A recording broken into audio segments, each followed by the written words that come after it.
The experts said crimes outlined in documents released by the U.S. Justice Department were committed against a backdrop of supremacist beliefs, racism, corruption, and extreme misogyny. So grave is the scale, nature, systematic character, and transitional reach of these atrocities against women and girls that a number of them may reasonably meet the legal threshold of crimes against humanity. Can you pause there? Because this disingenuous prick is pissing me off. Such bullshit.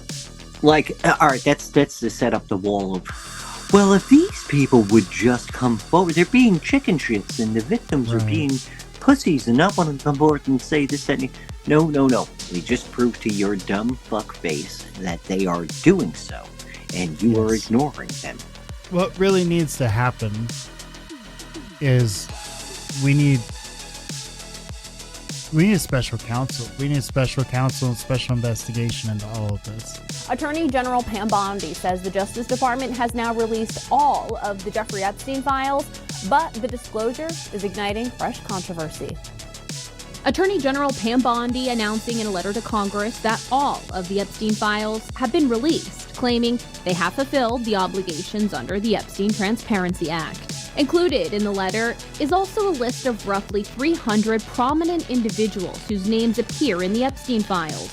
The list includes government officials and others the Justice Department classifies as politically exposed persons. Representative Ro Khanna accusing the DOJ of purposefully muddying the waters, writing on X, to have Janis Joplin, who died when Epstein was 17, in the same list as Larry Nassar, who went to prison for the sexual abuse of hundreds of young women and child pornography, with no clarification of how either was mentioned in the files, is absurd. The letter sparking backlash even among Republicans. Do you still have confidence in Pam Bondi as Attorney General? I don't think Pam Bondi has confidence in Pam Bondi. No, I don't have confidence in her. She hasn't got any sort of accountability there at the DOJ.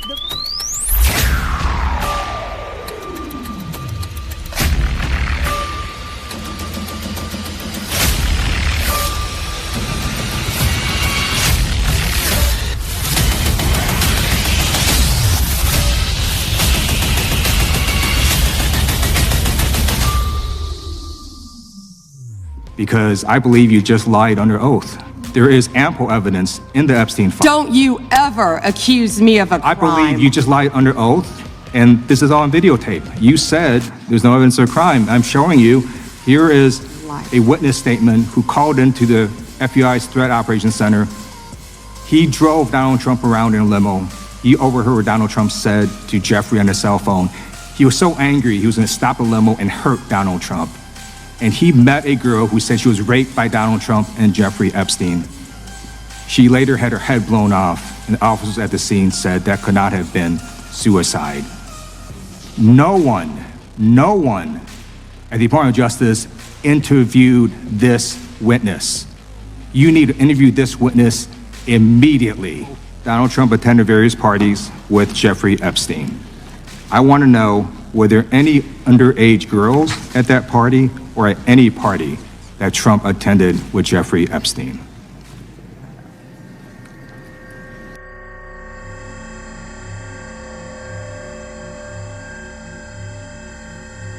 This is so ridiculous. She keeps going after President Trump, the greatest president in American history. And if they could maintain their composure, this isn't a circus, this is a hearing.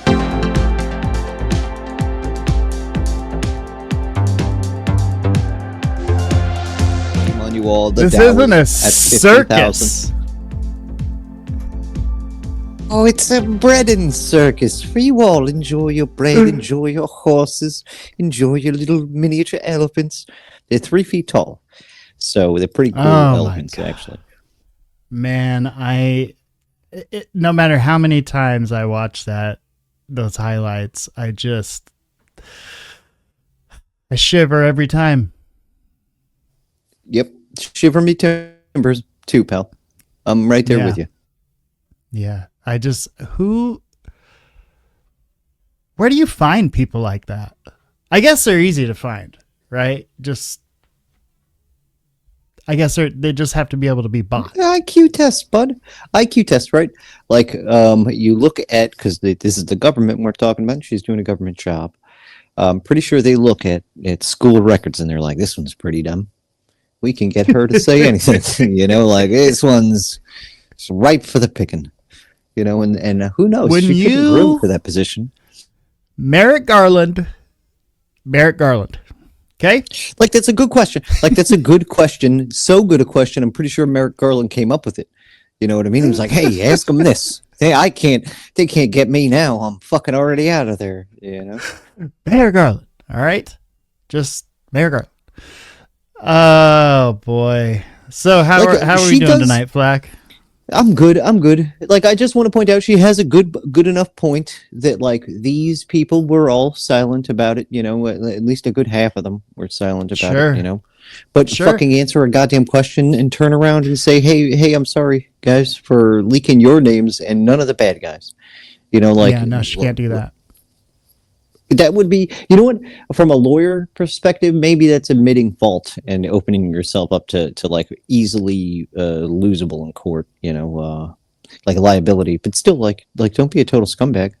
I don't know if your school in Haiti trafficked thousands of girls, and let's say you just find out about it through the court system, like, apologize. It sucks. Right. It opens you up to a lawsuit, but you know what? You don't look like a fucking devil in the process.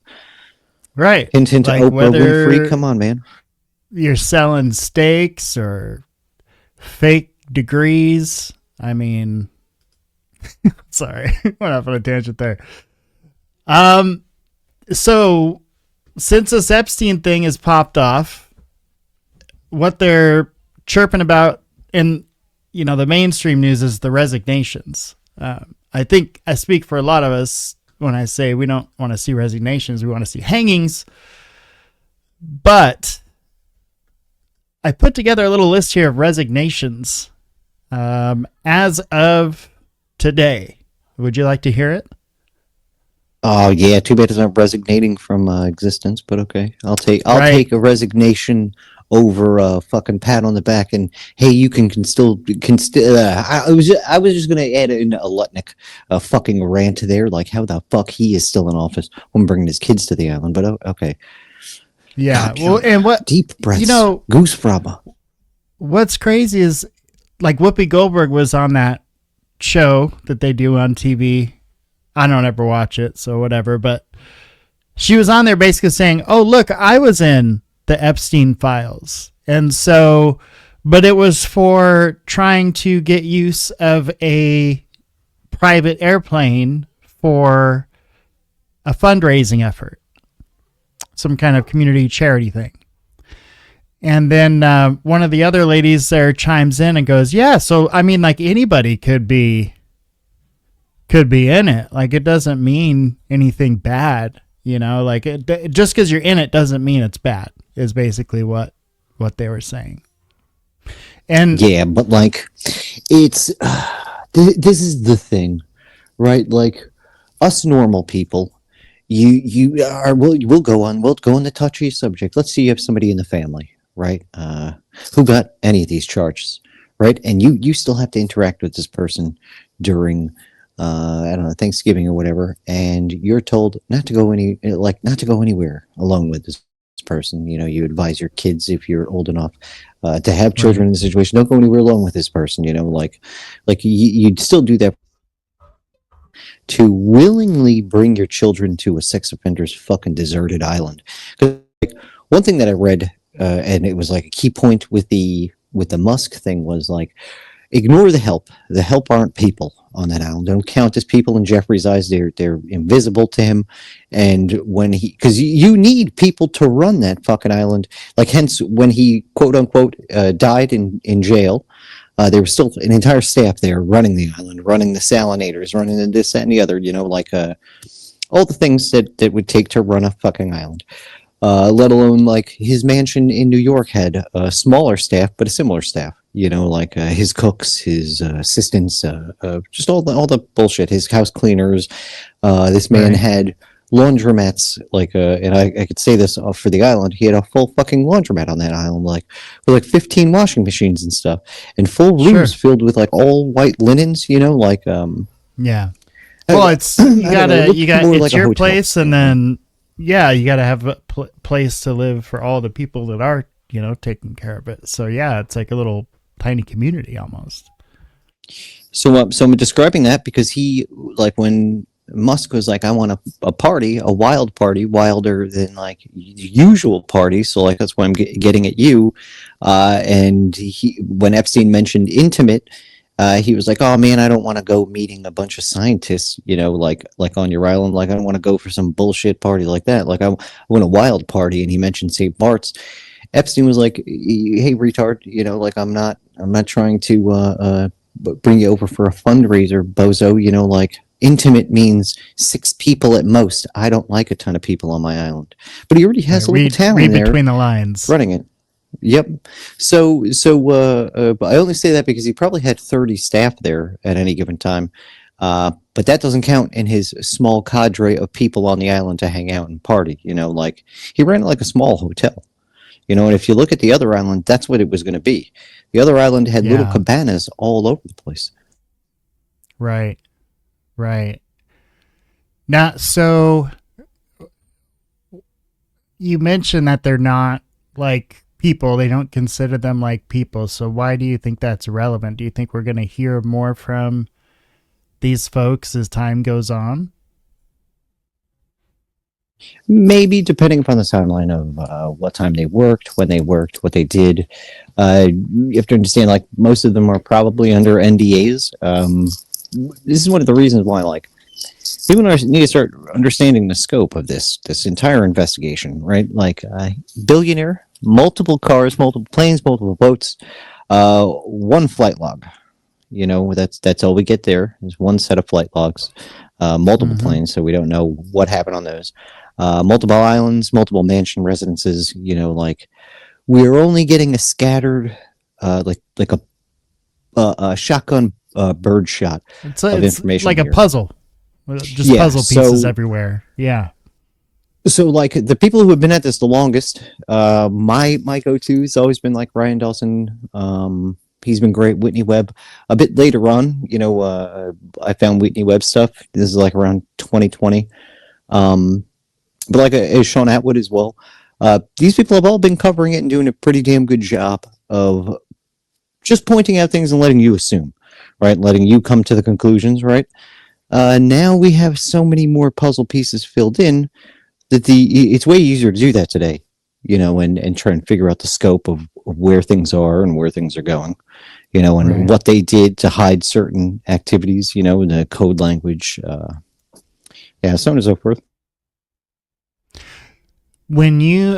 I know you've been really deep diving into this, and as you're kind of sorting through like the puzzle pieces, what we don't know I'll do the the picture easy yet, thing but what real is the quick. picture starting to look like? So many years ago when I dived into this, I had my ontological shock, broke me. I had a real hard time. Before like the release of this stuff. Yeah. Way before. This is 2020. Because it's all conspiracy. You could all chalk it up to, oh, no, it's conspiracy. There's a possibility, a Schrodinger's cat analogy. Funny enough, we're bringing Schrodinger because he's also a terrible, awful person. But there's a Schrodinger's cat approach of it could or couldn't be. This is an unproven theory because nobody's been arrested. No full documents have come out, right? So you sit with that, and then as more and more things come out, you start to, I don't know, but more pieces fall into place where you're like, okay, plausibility on the crazier side of things is getting more and more. So I had that already. Yeah. Now this is all confirming it with evidence, right? Because you got to remember, these are all DOJ released, right? So with the Word documents, you got to be very careful because testimony, especially anonymous testimony called in through the FBI, sometimes you have some crazy people call. But when you have 6 crazy people call and they say this crazy thing happened, but they all corroborate each other and they're in different states, no connection, because the FBI has the ability to check that out. And it starts to corroborate, then you have to go, maybe something crazy did happen, and quite possibly it was crazy enough that it made these people a little crazy, like Right. The whole reason why they don't believe some of the crazier aspects of, like, let's say, the SRA investigations is because the children have so much PTSD from the traumatic activities that happened that they themselves look crazy, and that is supposed to somehow discredit them. But it doesn't. It doesn't discredit. To me, it proves it further that something had to psychologically break this person in order for this to be the outcome.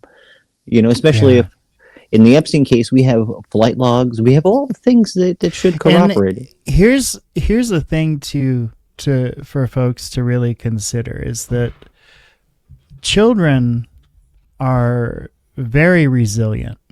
They're oftentimes much stronger than we give them credit for. So, even though you're ruining this person for their life because of trauma you're causing them in their childhood, I think that just points to how terrible that trauma had to be. And to further your point, I'm going to bring up the trauma from the 90s, right? Like, all throughout the 80s, you had very few people coming out against the church saying that a certain thing happened and it was because of said priest or said organization, whatever. But you did have a few, and you had people ignoring it, going, oh, that's bullshit, right? And then in the 90s, all the lawsuits and things started going through, and some of the preachers, the good ones, were talking out about, because I dived into this for a while, like the Boston, the whole thing that happened in Boston, where a priest had gone from like 6 other dioceses, got caught doing different things, and he just kept switching them around, right? And he ended up in Boston, and he had done this to so many children that it finally warranted an actual investigation into it. And this is the wild part. Like, it was so bad that a lot of the priests who, let's say, would have been more quiet about lesser things, they couldn't stay quiet about any of this stuff, so you finally had people talking out about it, and it finally opened up the I guess the mentality that these things could happen, then you had the satanic panic and stuff, the early 90s, late 80s too, played into it. But you got to realize, like, if I don't know. There's so much evidence that doesn't make to the public that it kind of, like, I don't blame anybody for not knowing these things, You think there's correlation between the satanic panic and the priests getting kind of put on blast back then? Well, yeah, like, this goes into deep diving research and stuff. Yeah, like, that's interesting. You have a lot of claims where, this is from cardinals and bishops and people who spoke out, that there was a sect of, I believe it's like Frankists and Jesuits who were trying to overthrow certain portions of the church, and they were doing black masses and stuff. And these things have been coming out, and some people have been arrested, some people have been caught. But, like, you have to understand, the church has been very good at hiding many other things that they've been caught on. So, like, this is some bit of plausibility, especially when the guy who's saying it has never been caught for doing anything terrible, and he's from the Vatican. I forgot the guy's name, but I read his book maybe 15 years ago. And, like, because you know what happened, and you hear the things that happened and how the Vatican was helping all this go down. And then the book, along with a couple other things, like, kind of prove it, like, there's this thing called strange workings, right? Or strange rituals that priests and things used to get up to back in BC to AD days, right? Mostly rabbis, because that's how old that religion is, a bit older as well, where you were allowed to go off and get paid because you were a servant of the church, right? So you didn't have an income, so you had to make money elsewhere. The church bought your housing and your food and your this and that, but you couldn't make money, right? So what you were allowed to do was do rituals for people. You go and bless them, you go do this, whatever. But you were also allowed to go and do, how do I say this? Remember how, maybe you don't know this, but Solomon got in trouble by God in the very end because he allowed all of his wives to build their deities' worship places on like the Temple Mounts and stuff like that. And eventually, in the Bible, it had always smote Baal and Molech and all these other people that had child sacrifice within their rituals and rites, right? So Solomon allowed his wives, Sheba being one of them. I think Bathsheba, I think was her full name. Is this the same Sheba that was supposedly involved in the transportation of the Ark of the Covenant to Ethiopia? I'm not sure, possibly, because I know that's old as shit. That's like one of the older Dead Sea Scroll tellings. But anytime you see a painting of religious like tonnage and there's like cheetah print and what looks like a princess, that's usually referring to her. Interesting. But through her, he allowed all these temple mounts and all these things to be built that were sacrificing children, to doing all the shit that God said don't do. So he smote his children, and then I believe one side of his lineage led to the whole Cain and Abel Canaanite debacle within the Bible etymology. But it's just strange how even back then you were allowed to go and do these other things. So let's say there was a black mass. Okay, it's not your religion. You can officiate this. You can do whatever rights to it, and as long as you don't get caught by the law, by the Torah, or I would say certain parts or certain beliefs within those religious sects, that was okay. You know, you can go do your strange workings, quote unquote, to make your living. So that was the absolute quickest way I could explain that, because that's from like a 2.5 hour dissertation to try and understand that myself. You know, what the hell the whole strange workings thing is. Tracy Twyman also talked about that as well. Yeah, she did quite a bit. So now, if I could quickly just give a caveat to some of the stuff we're going to get into tonight, we're going to have to do this in a segregated way, so to speak. Going to get right off to it. Remember how the MP4 thing was cracked the other day? Where so you go to so you go to the search parameters and you write no images produced, and it'll bring you up everything that doesn't work, that is a broken link to the thing. Yeah, so you do that, you pop that into the search parameter, and this should be all fine stuff, I think. That was one of the videos that essentially that was really fucking strange. I don't know if you remember that one the other day with somebody getting beaten with a baseball bat or something like that. Wow, perfect. So it's just horrific sounding. It sounds like a aluminum bat being hit across somebody with a big black box across the screen. So that stuff should be fine. But if you go to the broken links and you change the ending from PDF to MP4, it works. The next one that we're going to go to is just images, and that's where the juice is, in my opinion. Slow down. So we went no images produced, and then which one should I choose here? The second one? Yeah, the second one. And then you change the end of the address to where it says PDF to MP4. Because I put it on the screen too, because I want people to be able to do this themselves. Holy shit, and there we go. We've got 8 seconds of the... Whoa, is that somebody going in and out of it? Yeah, but you got to look at the day, right? Look at the day and the time and stuff, because it's a full month he was in there. So there's like a full month of videos like this. Oh my! But it's all an hour long.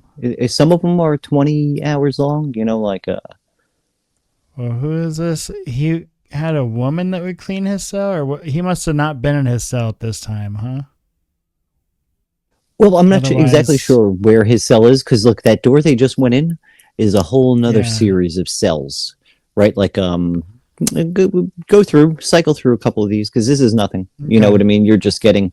We're just opening the door right now to some cool stuff in here. You know, Choose a as far as random like. here. So now So you've we've gone to page 5 and just chose a random one. Let's see what we get. At page 40, though, that's when things get a little spicier. Okay, that's when you This gotta, is an you might hour. have to see with the date on that, because this is the one that I found where, like, well, this portion of the jail is where I found an hour after his death was pronounced, right? And nothing really happens, you know, which is kind of odd on the morning of a death, a high-profile death, no less. August 2nd, 2019. Yeah, he died August 10th. Is it like 7 o'clock in the morning? I believe he was pronounced. So Okay. August 10th So is what why we would be looking think? for. Do you think they just use this stuff as a reference, like to see, what kind This of is action hiding. do we get This on a is- normal day? This is fucking hiding, dude. Or This they're is just fucking hiding. burying. Yeah, just the Burying. more files, the better. This is so that they can hide everything, dude. Because Okay. they didn't expect people to figure this out this quick. They knew it would happen. This is just a way of slowing us the fuck down, right? Right. So when you get tired of this, because I'm going to give you the warning again, at page 40, you run out of jail footage. Or it might even be before 40. It might be page like 15. You run out of jail footage. And then you start getting the video documents that were on his fucking hard drive, okay? And it gets... This man deserves to be burned and then put under the jail. You know, a horrible, awful individual. Wow. And this goes up to 400 links almost. Yeah. So I was onto this a couple days ago. You can change some to JPEG. You can change any of the photograph or video formats. You can try and swap it out with. Some just don't work at all. Some you will get a yield and other things. So that didn't work either which one. But now you want to get to the real crazy stuff. Let me know when you want to start doing the photographs. This is not a circus, this is a hearing, and you will all be little elephants and little horses, little other things around. I've never been to a circus. I have no idea what happens there. This is not a circus, Black Attack. This is a hearing. Damn it. And did Well, you I've been ask hearing Merrick her Garland do that this. question? I've just been hearing her obfuscate and fucking change subjects the whole time. That's what I've been But hearing. did you ask Merrick Garland that question when he was Yes, there? I sent him a strongly worded chain letter in the mail about this. We'll see how he responds to 10 and other of his friends. And disclaimer, there's going to be some terrible, awful shit in here, and you're going to see why this man was arrested for it. Okay? And not all of it is photos that he has taken. But if you yourself has looked at enough of the crime scene photographs from every one of his properties, you can see a few rooms that these girls were in that show that it was done at his properties and it was his house. And the cameras for certain sex acts are behind a vase or behind a this, obscured to where you can tell that some of the people had no idea. And then others look like it was staged on a porno set, but the porno set's exactly like Jeffrey Epstein's living room, or the bookshelf is noticed in the background of some of these things, right? But these are all going to be photographs. I'm going to teach you how to go through and be able to look at all the photographs in one shot. And I mean, some of these contain 100 photographs, some contain 300 photographs, all redacted pretty well, but there is some nudity within there. No CSAM that I've seen that hasn't been redacted, you know what I mean? Like there's some fucked up shit in there, but it seems to be well enough redacted. But what I want you to do is go into the search bar up top, and instead of the no images, we're going to just do EFTA. That's it. And that's what you see with... I don't think I've seen any of these without that, right? Oh, yeah, but this is a special designation of things. Now, you're going to want to not show this on fucking screen. Yeah, don't show this on screen. The first one that you look at, I want you to look at off screen, and you gauge whether any of this shit should be shown. But this is it's on X, so I don't, Okay, it is what alright. it is. Yeah. So this one right click here, on number 2.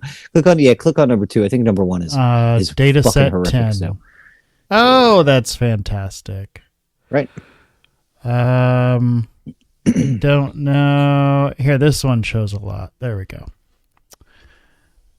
And then we have, of course, a whole lot more of awkward stuff like that. Not sure what's going on here. That's one of his properties. I believe that's LSJ. Pretty sure I know what's going on there. Now, some of these are going to be from websites, just porno things and stuff like that. All of he these just saves.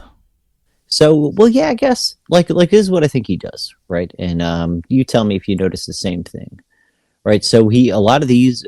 So now what I'm assuming all this is the images from like every time you see an email and there's a blacked out image where the image is gone, I think this is a repository for where all those images go. So each of these correlate to some piece of evidence. Some of it you can see in the title of it, like it'll say EFTA, whatever designation, and then after that it'll be like Ghislaine, Madagascar, whatever the fuck, and you'll see a bunch of photos of them in Madagascar, and then some of them are porno websites, and then some of them are Prince Andrew hanging out with I don't know, what looks like a 12-year-old girl. You know what I mean? And she's blacked out and she's in lingerie. So for the fact that they didn't arrest that motherfucker while he was in the U.S. and they had this is old. This is all shit they've had since Epstein was alive. One of many of the investigations. Flash. And now also this is he the thing. Is no longer a prince, sir. So yeah, cunt. He's always been a cunt, though. We know that now. Now this is the cool part, right? Which I think I figured out. So what he does is he scouts women from pornos and all that stuff too. Like he wasn't just trafficking underage; he was trafficking all age. Some of these women were willing, some of them weren't, and like I've seen many of the things regarding the email back and forth. A lot of these girls weren't ready when because like what would happen is weren't ready for what he had prepared for them. Well, yeah, the harsh reality of what we can keep it simple. Right? So, yeah. You had scouters for MC2, modeling agencies, Victoria's Secret, all that shit, where they were working for these companies, right? Because we know that these companies were trafficking fronts. Yes, we can say that now. L Brands was a trafficking front. Fuck Jean-Luc Brunel. Fuck the other one. Who was the other Brands, one? For the folks that don't know, what's L Brands? And that's a Victoria's Secret in all of them. I think Abercrombie and Fitch fits in that shit, and you got that creep. Rule, RUEL. It's another Abercrombie and Fitch affiliate. That's L Brands. Okay, so all the like clothing companies that they hope the teeny boppers buy their clothes from when there were malls still. Yep. Right. What's funny is like specific to that particular age group. Yeah, real creepy. Like you also can see where the marketing was, right? Because now you get Balenciaga nowadays, and now I understand why that marketing was the way it was. They're trying to get young, stupid, dumb, rich kids to buy into their bullshit and fund their trafficking organization in the background, allegedly, quote unquote. Fuck you, Balenciaga. Fuck, man. So you were going through this, I know, and it was blowing your mind. Yeah, I made it up to 40, right? So some of these are casting things. Some of these are girls taking stuff for themselves. What I've noticed was a lot of European. Oh, hey, look. Now, I will say what you're seeing on the screen there, the justice.gov/Epstein, that's the website, obviously. And then when you're in the search bar, you can search no images produced. And I'll kind of walk you through that while Flak gets his stuff going again. So you come to the Epstein website, you go no images produced. And this may already be out there. If it is, great. But there's some people I'm sure that are just had no idea. So when it opens a file, it comes to this like PDF file. You can see it up here, right? And what you do is you click in there and you just delete PDF, and then it's .m as in Mary, P as in Peter, and the number 4. And then hit enter, and then we have actual video. And there are hundreds, if not thousands, of them that are like this. And you can see this is a view of his cell. We think, I think it's a cell. It's kind of hard to tell. But there is a lot of stuff like this where you wonder, what is the point of this? Why do we have this as part of these files? And Flak mentioned it earlier. The point is to bury the stuff that matters, right? If we're looking through hours and hours on end of pointless video, they're hoping we get frustrated before we get to those 2 seconds that matter. Those 2 seconds that matter are buried behind 2,000 hours of video. And then when they hide them like this, it makes it even more difficult because these look like a PDF file. Right? No images produced, PDF file. So most people, they're going to come in here, they know, oh, it's just junk, I guess, or something duplicated. Most people are not going to think to come in here and change the format to MP4, not MP7, to MP4, right? And then voila, you're looking at some video of Epstein's cell. Now, what we couldn't do on YouTube, and since we're still waiting for Flak to get back here, I'm going to make this a little bit bigger. And I think you said it was somewhere up to the 40s. I don't know. Good evening. I was just going over what we were doing in YouTube before we decided to leave.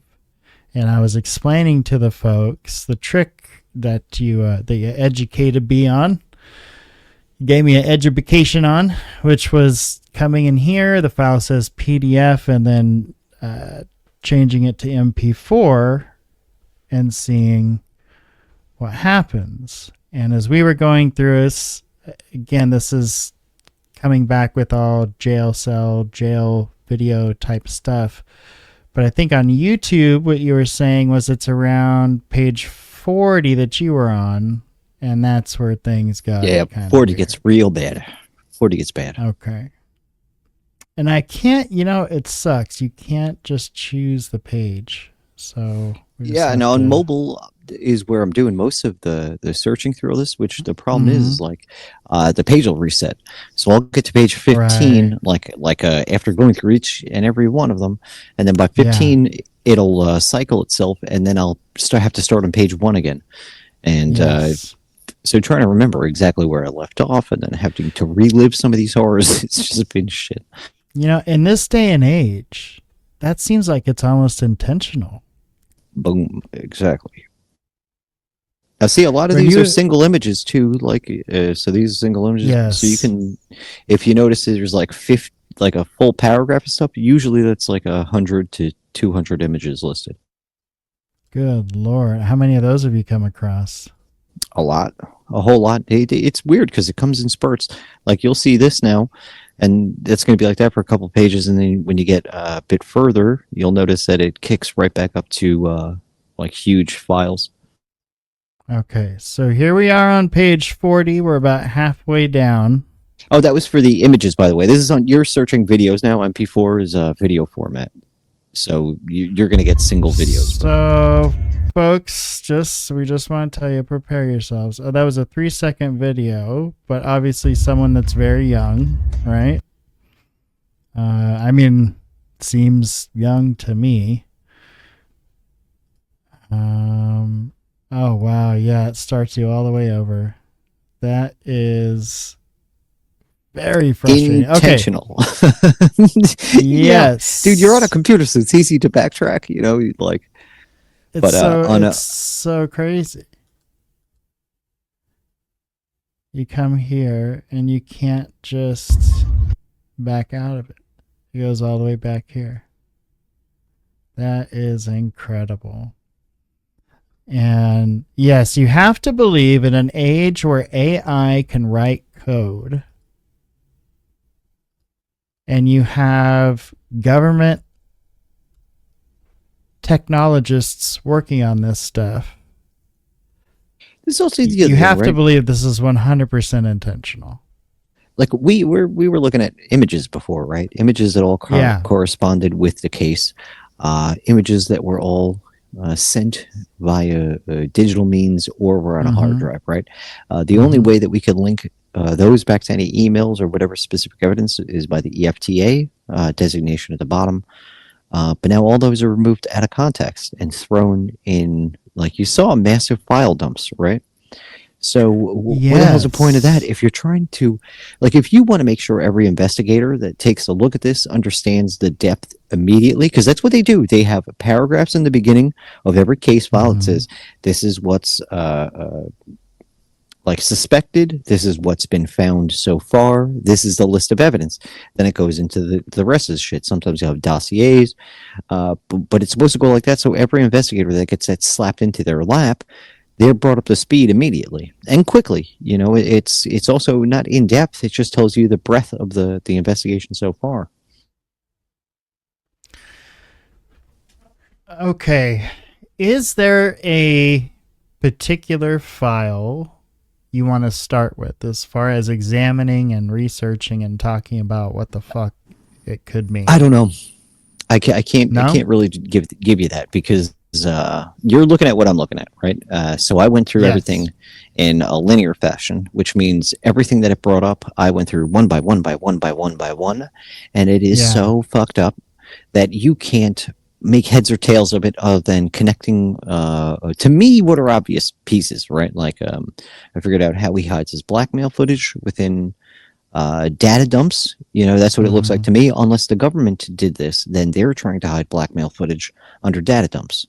I'm gonna pop over to DMs, and in the back channels I'm gonna send you one of you know what, I'll just send it to you. You figure out what to do with it. Give me one second.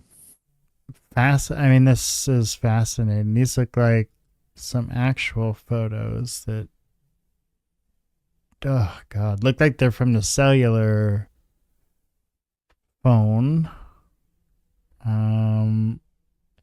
It's so crazy. Picture of a woman with a naked ass, and the very next picture is, what is this? Who is that? Who's this knucklehead right here? Strange. And I'm just picking these at random, folks. This one, no image. I know Flak has a few that he wanted to get some opinions on. But so I sent one over to you right now. Yeah, a special we just guest want to make appearance sure by disgraced we're not prince. offending anyone or, you know, pushing it too far. Well, this is pixelated enough where I think this is fine for X. Let me get it shared here. So, and you're saying you're fairly certain this is the prince here? I mean, it does look like him a lot, doesn't it? Here we go. You know so what? Don't folks, even you show tell what I us. sent. Or you just go look up the EFTA that I sent on the bottom too. Like you look up that designation, so it comes up with the FBI or the DOJ little thumbprint. And this is strange because you're right. It's like material you would get from the internet mixed with real stuff here. The backgrounds, people, the backgrounds, right? And the government's little effort to obfuscate images is a tell too, right? Like that Prince Andrew one, you can tell is the government fucking pixelating that image so it's unusable. You know, Epstein didn't do that because he needs that image as readable as possible in order for it to be able to blackmail in the way. Yeah, I mean, what do you even make of that? What I think is going on. Legs? Oh no, I see their legs. Never mind. What I think is going on here is, like I said, like I was saying with the MC2 models and stuff, is what you have is scouts and things that bring girls in under the guise of, hey, you're just going to try on a dress and I'm going to take some photos in that dress and then that's it, you know? Like they don't think they're going to do this, and then once they try the dress on, they're like, all right, well, take a couple more things off.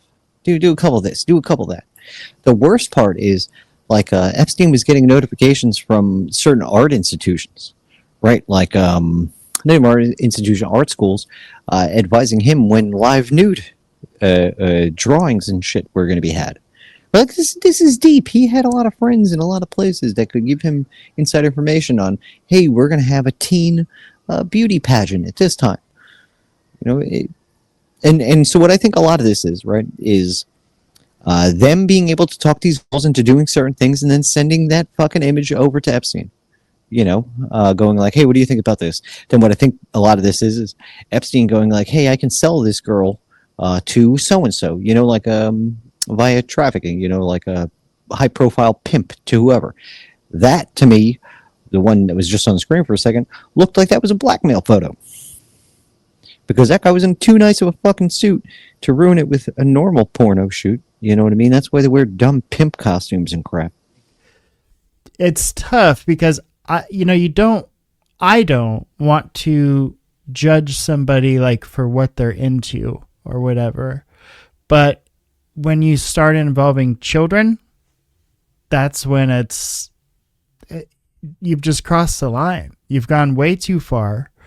And it's not like people haven't played with this before, right? It's not like civilizations haven't tried to do this before. It's been done. And it never works out. In fact, it often has quite the opposite effect on society of working out. It dooms everything. So it's like these photos are now, I mean, whether it's from his phone or from a dirty website, these photos are now on the Department of Justice website. And we could totally have, like you're saying, a mix of fake stuff and actual real blackmail photos. Like, who's to say this isn't a blackmail photo right here? So yeah, it's absolutely just sad. I'm going to go ahead and share this report here. And then when Flak gets back, we'll go over apparently there have been a lot of resignations, a lot of people high up in their companies resigning. And I said this earlier, is like, we would prefer hangings, but resignations are a good start if they were involved in that kind of activity. So I have put together a list of kind of the big high profile names that have resigned as of today. Now I'm not a big like MS News fan. I hate biased news, but this is actually kind of a thorough report on what's been going on so far. This just came out several hours ago.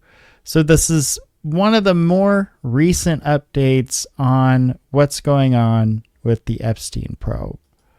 There's a billionaire, and if you don't know his name, you certainly know his business background. Les Wexner will be grilled tomorrow. This is part of what has become a bipartisan rebuke to Donald Trump over and over on the Epstein files. He said no new files. Congress made him release them. That's the story we've been following. He said, let it go. It's an old story. Congress said, no, there's more to do. And so it stays in the news because of these actual investigative developments. Now, Wexner had a long and very big kind of business relationship with Epstein. The question is what kind of business? But tens of millions of dollars were exchanged. This deposition will occur in Ohio. That's part of an accommodation of the witness, who is 88 years old. Now, when I mentioned business, what these two men did in business is part of what's under investigation. So on the one hand, we could tell you that Wexner was a successful businessman, a billionaire, and that he was also a benefactor of Epstein, that he helped him financially. And maybe that's all there was to it. We want to be careful and follow the facts. But lawmakers, investigators, and independent journalists have raised the question of just why so much of Wexner's money ended up in Epstein's pockets. At one point, Epstein was managing Wexner's finances. Then they did sever ties. And that was in 2007 as more heat came on Epstein. What we're learning from the files, though, is that Wexner is in there over 1,000 times.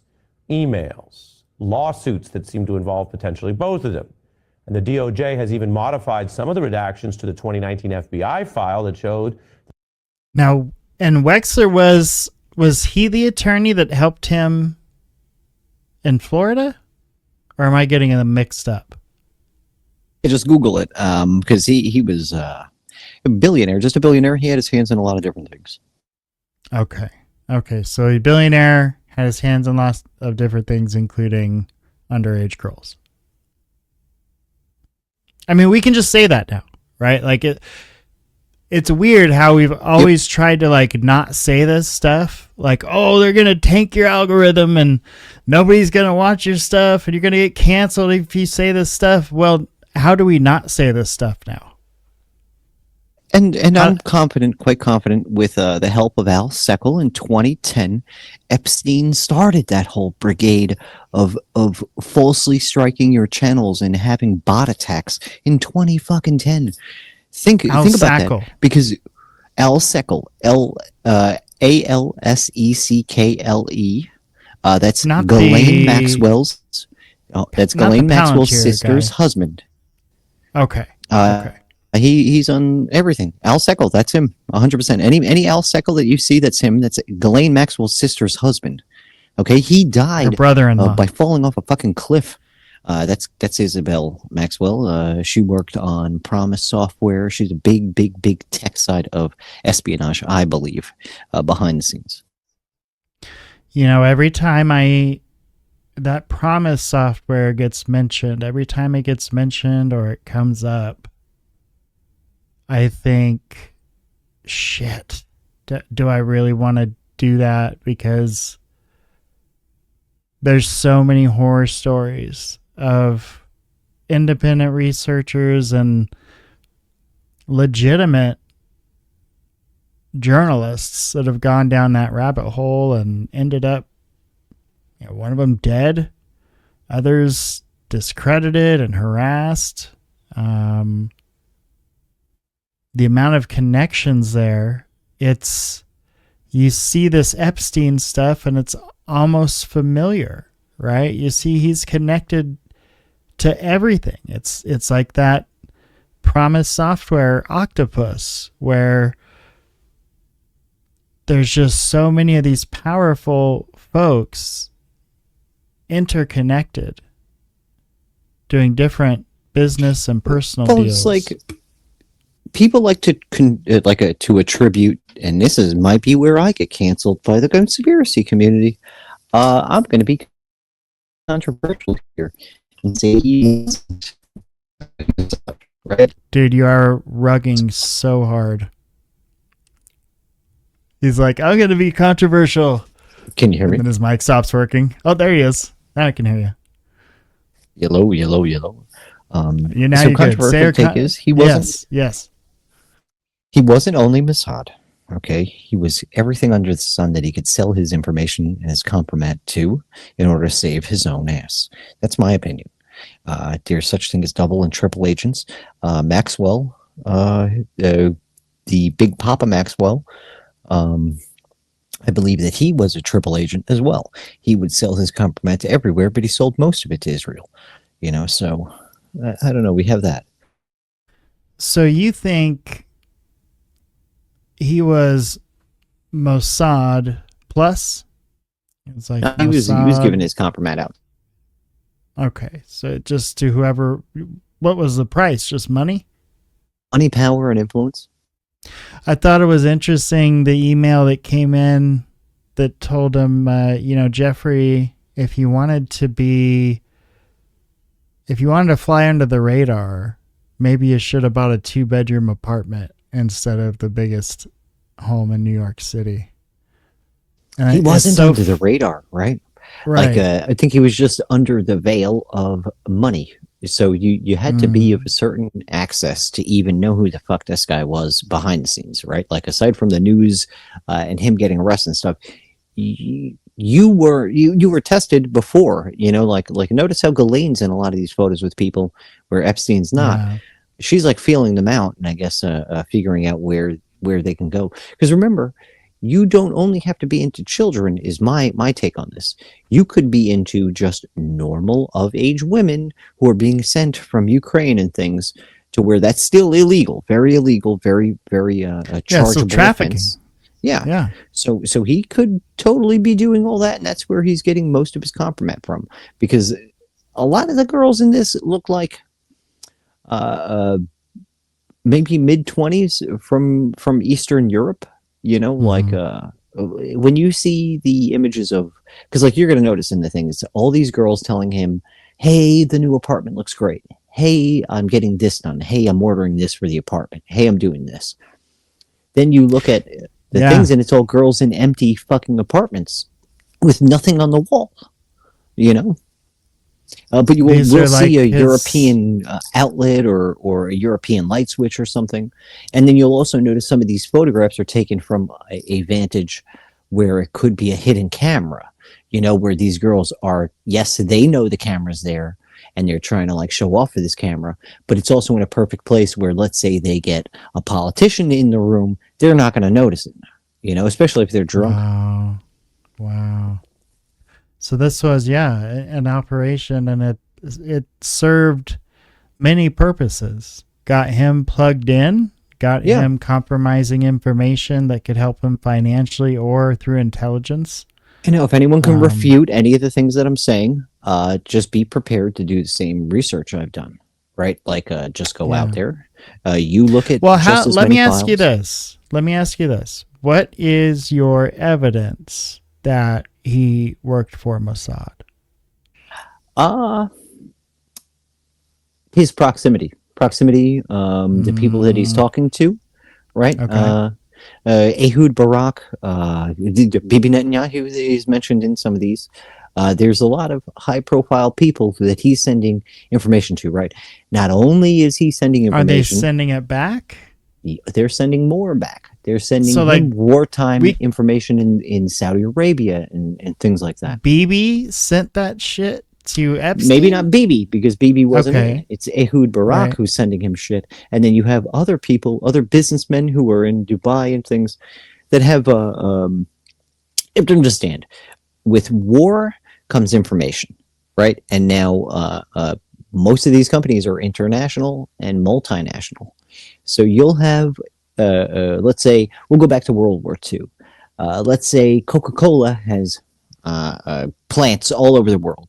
They're going to be sending intel from their plant in Germany back to the American plant to say, hey, we can't get supplies. Hey, we can't get this. Hey, we can't get that. This is the state of the war right now, right here and there. That is usable by both sides. Germany can then see how they can cut that fucking communication off, but because Coca-Cola was also working with Germany and the Nazis or whatever, they didn't have to do that. It was an open rat line, as I would call it, for information. Same thing is happening with Epstein. Yeah, I looked up BAL, BAAL, as well as BAA1, which leads to a lot of really interesting banking information. And I looked up Satan. Okay, so Baal, we'll go right to Baal. Baal is usually attributed with sacrifice and finance. another like so you have Baphomet, which is very similar. Baphomet is wisdom. I didn't find much on Baphomet in there. In fact, I You'll don't get know if I found Moloch. You'll anything. So they morph into certain things during certain time periods. Certain people attribute to like so the Torah and the Jewish Bible is basically a debate between certain rabbis on what should enter and should believe. That was like yeah, for centuries, right? Yeah, so it's a lot of what you have in there is two people debating on a certain thing, and then also when you're learning these things and you're becoming a rabbi, you're meant to debate with others. You know what I mean? It's very philosophical. This is one thing that I really came to like about finding out about all this stuff is scholarly efforts is always looked upon in a good light. Unless you're fucking around with like the dark arts, then knowing those things is very bad. Having any of those books is very bad. Are there people in that community that mess with the dark arts? Yes, earlier things. Wow. Like I said, this all ties back to strange workings too, right? Like the strange rituals, strange going off and doing your thing for. I guess your when you think about it, the worshiping the cow, the Baal stuff, that all happened with like that was Noah's detested, people, right? Yeah. So those are sacrifice. Those are sacrifice gods. Those or Moses' people. I'm sorry. Well, they're those are Canaanite, Ammonite, Mithraean things. You know, like those go back to in the Bible, in the Torah, in these things. They all detest those things. Yahweh detests the sacrifice of firstborns and stuff. You know, so these are all detested. He detests other gods. Those Bibles. Some not so much. Some sects of Christianity, it's okay for a certain type of thing. And well, maybe I shouldn't say Christianity, but within that realm of that religion, you know, like I said, there are certain claims within the church that the dark arts have made its way into the papacy. Wow. Yeah. Well, we know that like I've studied everything else, so I can't. Yeah. Get into depth with that, but look into it. Yeah, my in-depth study of the papacy was a few documentaries I watched, and the weirdest stuff in there was that basically at one point they had sold the papacy, and they had to kind of wrestle it back from this rich kid's control. And they've had some struggles. Like it definitely has fallen in the hands of man versus the hands of God, like it was supposed to be. But and we'll talk about the Templars. We'll throw them fuckers in here too, because this is the thing. With the secrecy comes a vacuum of speculation, right? So the more secret of a society you are, and the more cryptic you make your transmissions, and the more cryptic you make your rituals, the more cryptic you make everything, leaves a bigger space for the idiot, i.e. me, the guy who is not in the fucking thing, to go, hey, this is the crazy shit you're up to, because this is the open available information I can find, right? Yeah. Like any Scientologist out there, you can go fuck yourself if you've got a problem with how we talk about it, because you make your shit so secret that we can't figure it out so easy. Right. You know, same thing with every other conspiracy out there. If you people didn't hide your shit, we wouldn't have to make things up to fill in the blanks. That's your own fucking problem. Same thing with the government.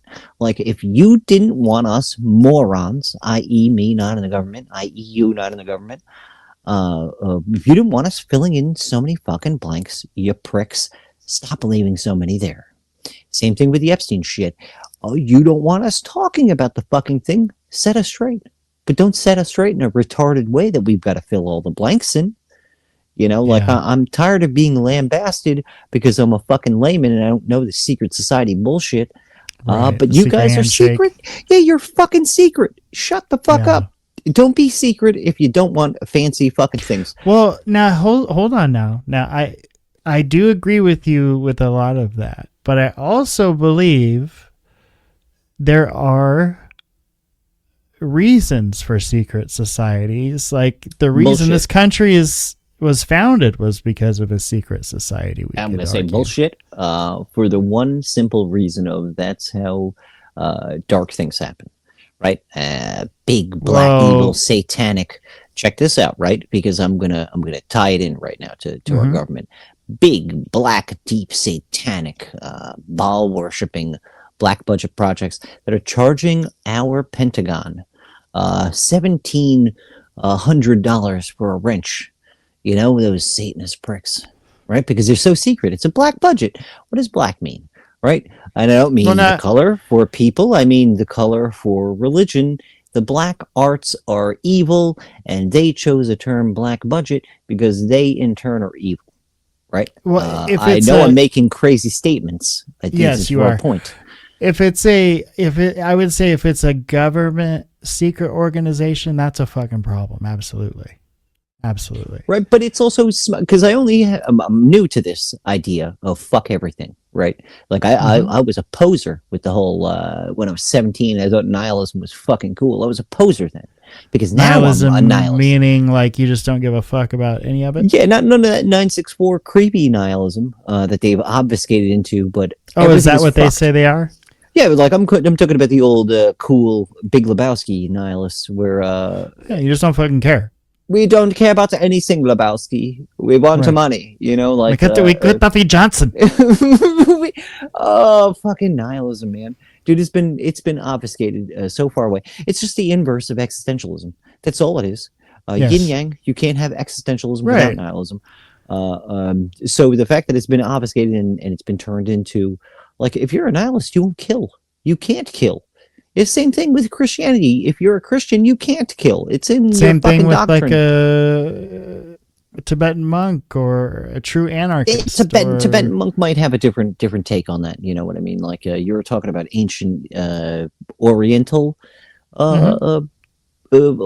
theologies where there were fucking heavy consequences for fucking up on things. You know what I mean? Even going into before Yakuza and stuff, samurai were samurai. Yeah. Well, samurai were Japan, right? Well, no. Maybe it's. I'm talking about the West. You know what I mean? Yeah. Or I guess it would be the East. I'm sorry. Just in general, at that time, samurai, very heavy consequences for fucking up. If you were a Tibetan monk, very heavy consequences that you imply on yourself for messing up your vow of silence. You're shunned by your community. There's a thing called Selekena, Selenakena, and it's a term for when you reach a full enlightenment, right? You slowly enact upon it's like a self-preservation thing, where that's what I did. Where you didn't do this because you eat pebbles and things until you slowly rot.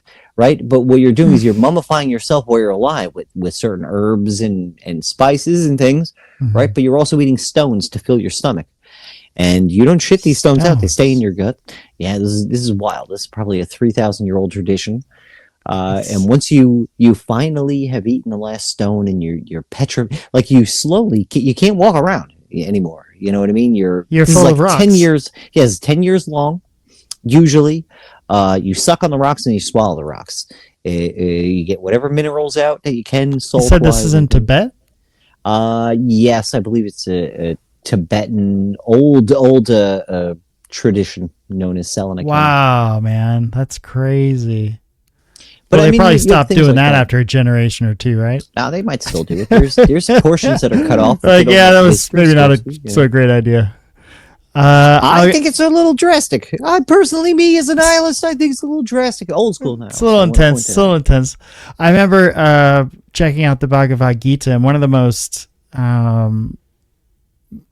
shocking pictures to me was the monk it was a monk in a cave, and he just skin and bones, and he was covered in cobwebs and dust because he'd been meditating in that cave for. Oh, he's still alive, dude. Ever. He's still alive.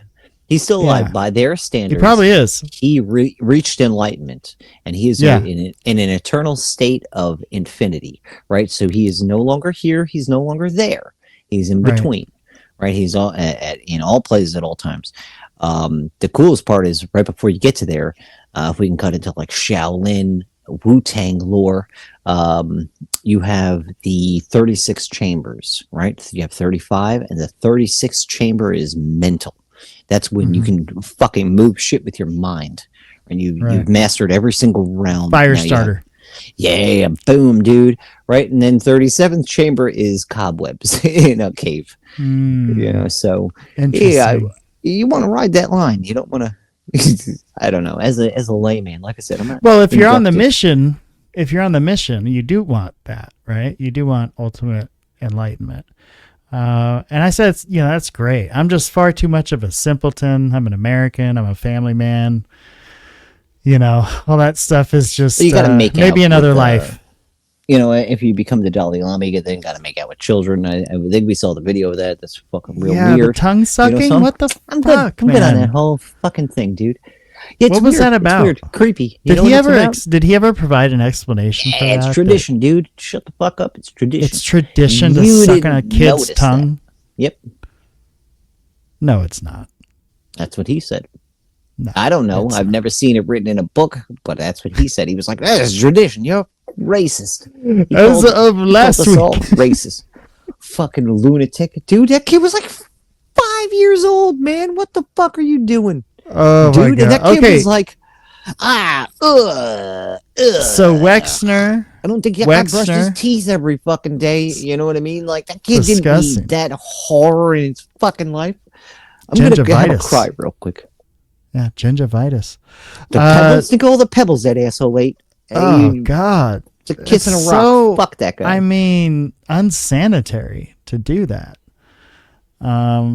Speaking of unsanitary, Les Wexner apparently is going to testify tomorrow. So this is MS talking about it. We only got about a minute and a half in, and we interrupted. Oh, that started with a rant. I'm sorry, so sorry. This is a rant. No, you're good. About the Templars.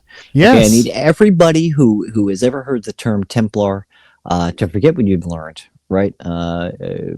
They are the first secret society that we really know about that has been well documented. There's been many others before that, i.e. the secret college, the hidden college, the invisible college, that type of thing that goes way before that I believe maybe Jesus possibly could have been. Some would argue the invisible college is a force for good as well. Like some would argue the Freemasons are a force for good. Well, now you get into what I've kind of come to the realization of, like alchemy, right? What is alchemy? What is the black arts? What is this? What is that, right? You have alchemical texts have been translated and put into many different things. My take on that is ignore the black magic, okay? Ignore it. When you get to texts that talk about a fucking homunculus, you're the layman looking at something from 300 years ago you're not supposed to see. You're not supposed to understand this shit. Because even Tracy, this is where I wish Tracy was still alive. Tracy Twyman, beautiful, beautiful soul, taken too soon. Where I wish I could have talked to her, because she puts too much emphasis on the magic bullshit. Right, where I've got a lot of friends in the X community that also do the same thing, but I think it's a lot more literal in certain terms and a lot less literal in others. Yeah, sure, you can pull 3 different meanings. You can pull enlightenment out of it. You can pull black magic rituals and calling upon demons, but you'd also pull normal, everyday chemistry out of these things. The same thing with Baphomet, right? If you wouldn't mind, can you pull the Eliphas Levi image of Baphomet onto the screen? Because right now I'm going to show my chops. I'm going to dissect and translate every piece of this image for everyone. Oh, I think you're muted. Muted myself to cough. No, I understand. I'm here for it, buddy. This is great. So I think that is this one here. Oh, perfect. Beautiful. Yes, Okay. That is it. That is the one. Okay, now we're going to dissect this thing. We're going to start all the way at the top, and we're going to work our way down. All right, well, let me scroll up here. All right, and now, do you have like a buy me a coffee or anything linked? This is for you, not for me. I haven't perfected my grift, but I'm going to fucking grift so goddamn hard for you right now. Anyone out here? No. Yeah, we're doing it because fucking this is stuff that people have been grifting on and getting it wrong this whole time. Yeah. So I'm gonna grift for you, totally altruistic for the guy giving the information. Send this man all the money you can, because I'm gonna fucking set you straight on old timey bullshit that you've been lied to. since you were a child. You should send it to you. Don't you have a buy me coffee? Nope, I have a buy me a toffee. If you want to give me some candy. Buy me a toffee? Candy. You put it up in candy. I have buy me a liver. I got surgery coming up. I've got to. Yeah, I don't want any money for any of this because, dude, people are such cocksuckers out there and they get it wrong crazy. All the time. I'd rather do it for free and get it right. And make all my friends money, and then you carry me when it's time for Madame Zeroni to get up the mountain. Just lift me up the mountain, dude. I got you, Madame Zeroni, Mr. Illnats. Who? Little holes, fucking back and forth. You know, for you folks. Baphomet has a chest here. Is that a woman's chest or a man's chest? That's a sweet pair of Tanya's. And so that's big actually old double entendres up there. Some tatas up there. Oh yeah. Okay. All right. So now we're gonna get into this. Enough joking around. So there's so there's the pentagram thing, right? Right. So, yeah. That's 2 points down. I want to point that out to everybody. 2 points down. That's important. Pentacle. Yes, that is a pentacle. It's not a black magic thing. So right there off the bat, people are getting it the fuck wrong. That is a pentacle. Above that, what you're gonna see is I guess the torch, the holy torch. Okay, and that symbolizes wisdom. It's always symbolized wisdom.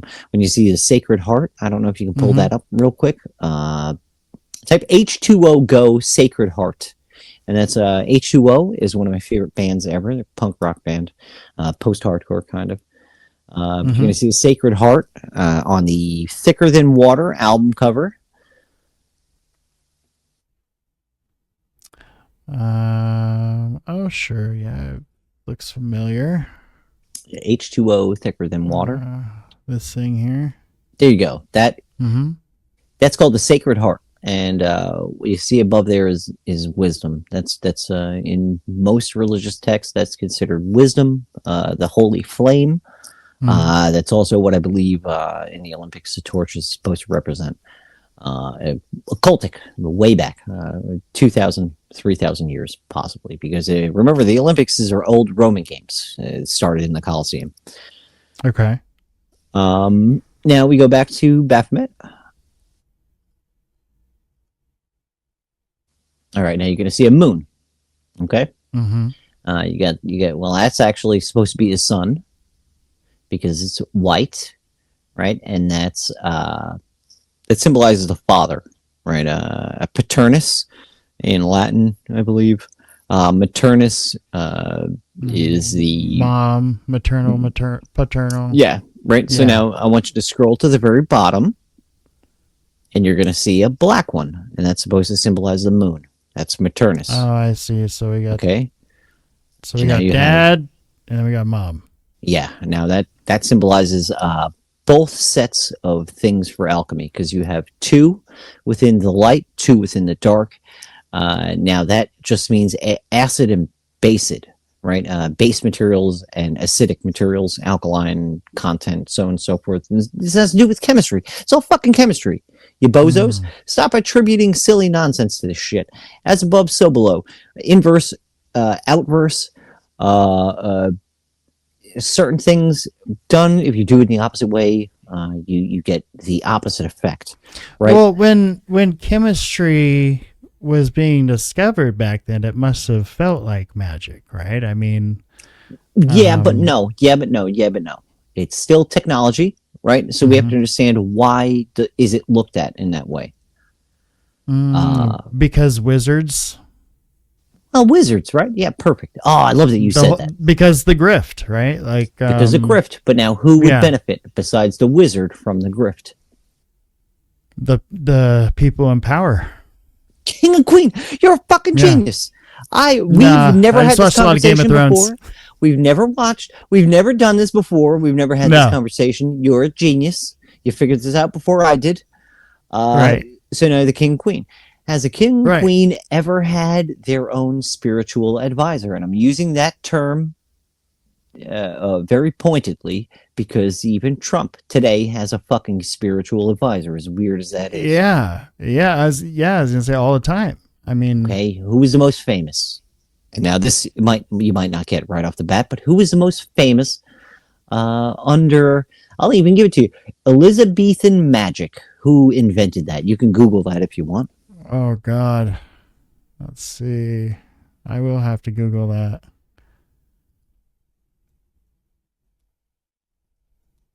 Queen Elizabeth. 1609, buddy. You have John D. John D. Widely considered no the notes central right now. figure. I've got no notes, so we're flying the through the inventor or premier practitioner of what is recognized as High Elizabethan magic. He was a 007. renowned mathematician, astronomer, and advisor to Queen Elizabeth. Okay, now you have the man who invented demonic sigils, right? Aside. Mm-hmm. Now you're going to separate right now Solomon and this, because Solomon had sigils. This has sigils. No one else used the sigils in the same way as fucking John Dee and Edward Kelly in 1609. Now this is where I have pointed myself in the direction of. This is where I have the most research in. Is looking into the cryptographic vantage point of having a magician who is very prolific, because John Dee was better than Ed Kelly.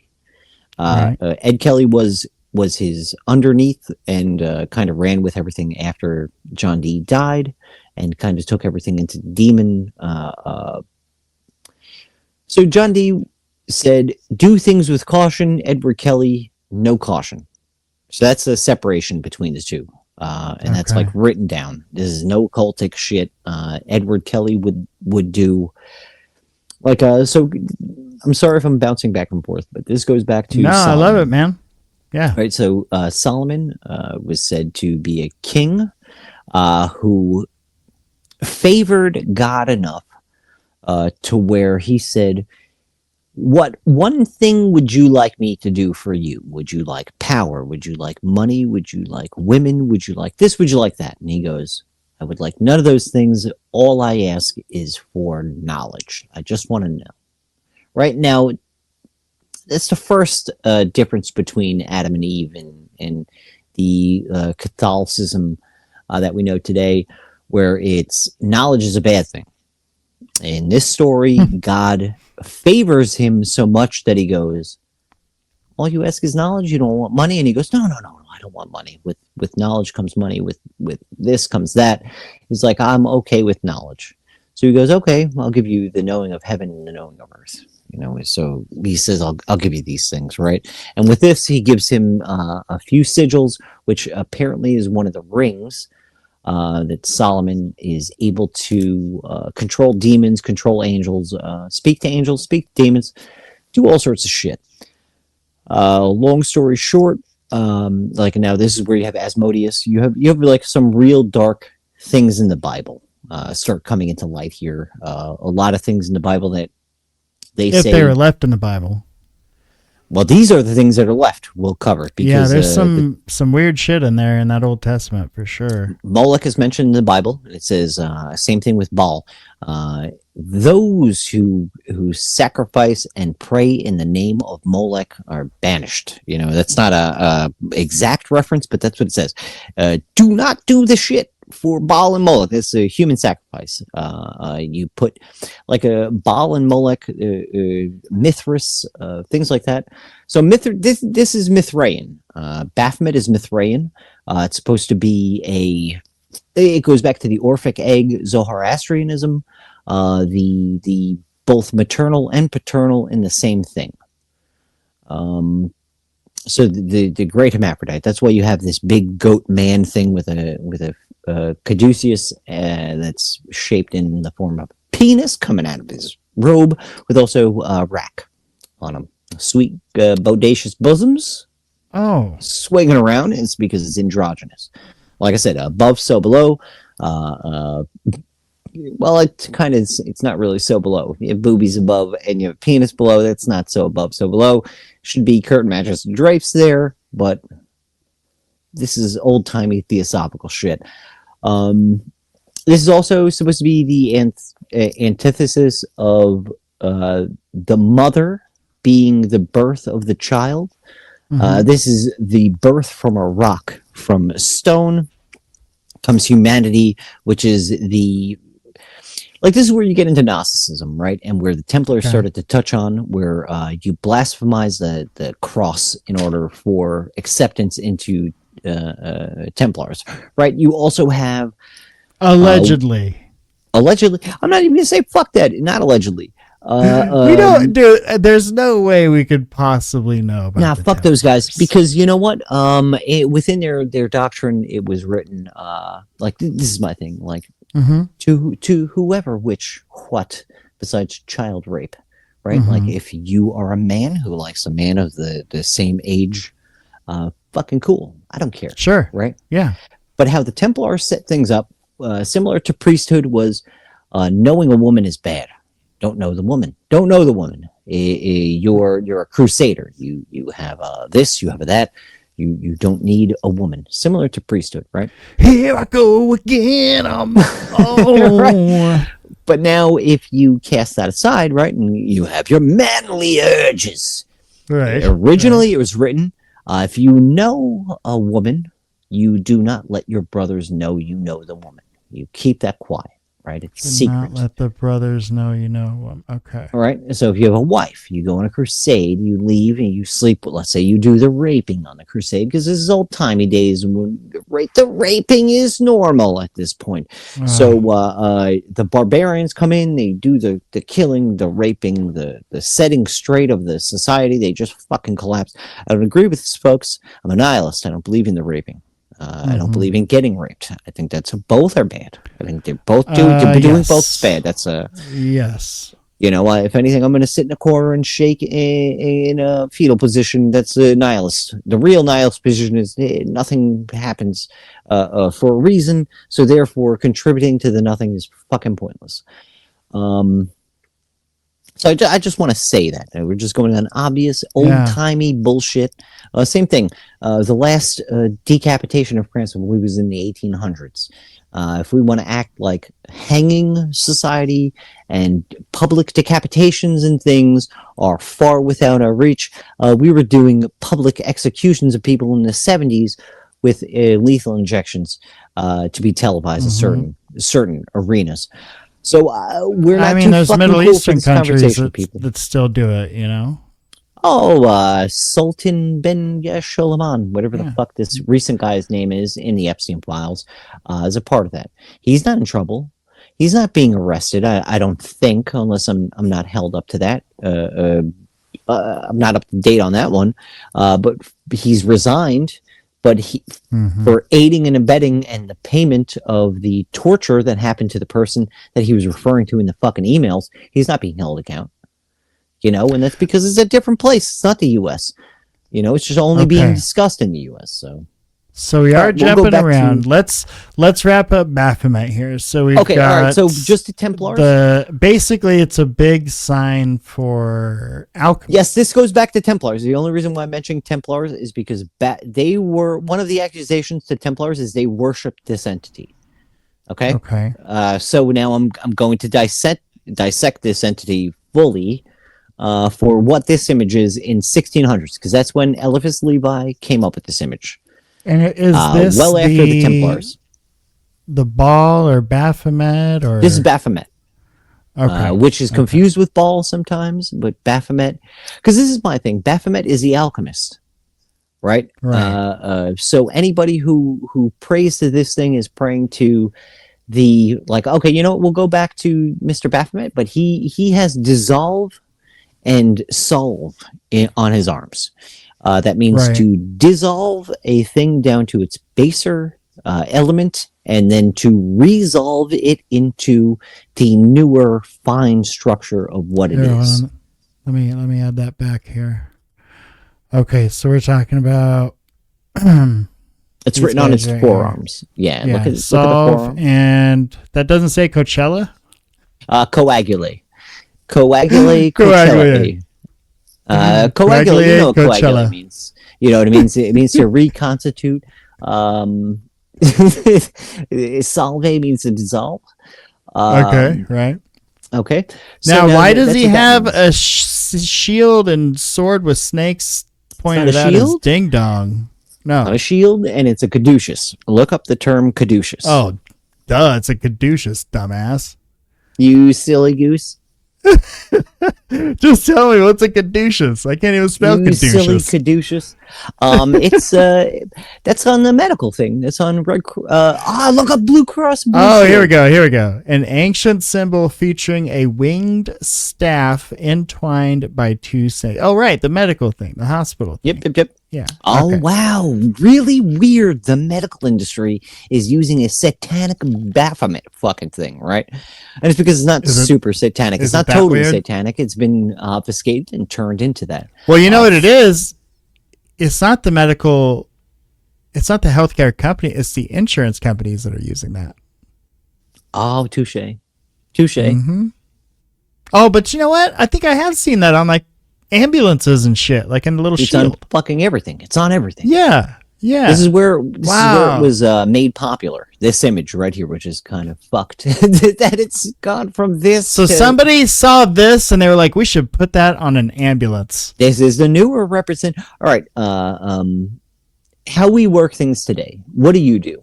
Like, do you go back to the earliest first usage of things, or do you go like within pop culture? Do you go, "Oh man, these kids are using this meme for so and so." This is the image I'm going for. Yeah, because that makes sense. That's the fucking logical thing. So when this is being used, this is around the most recent time that the caduceus is like, this is an old Roman thing.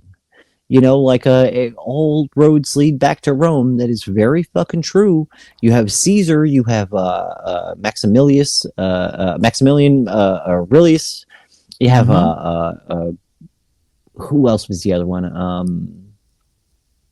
Oh man, I've been drinking Caesars? this IPA for a little bit, so but yeah, all You're the good, buddy, Caesars, but none of them gave the power back. We know that. Yep. Until Maximus. Till Maximus. Till Supposedly, dude, I Maximus. fucking love Gladiator. It's one of my favorite movies ever. Mostly Maximus was a movie. No man that ever acquired that much power ever gave it back. It is so goddamn true. I promise, ladies and gentlemen. Oh man, not unless we took it back, very, very violently. Well, that's what countries like France do, right? Yeah. They let their government know. We're Just too remember scared to that. strike, but other countries will shut shit down. Marie Antoinette, right? She was vilified over and over again for her let them eat cake. Right. She was a rich kid raised in opulence. The only thing that she lived for, along with other girls of that time, was the love of their life, whatever potential beau that might have been. And this is like, all right, so we can cut into the Rothschilds a little bit in the 1800s. You'll have belles of the ball. Right, they want to be the belle of the ball. They want to throw the belle of the party. ball.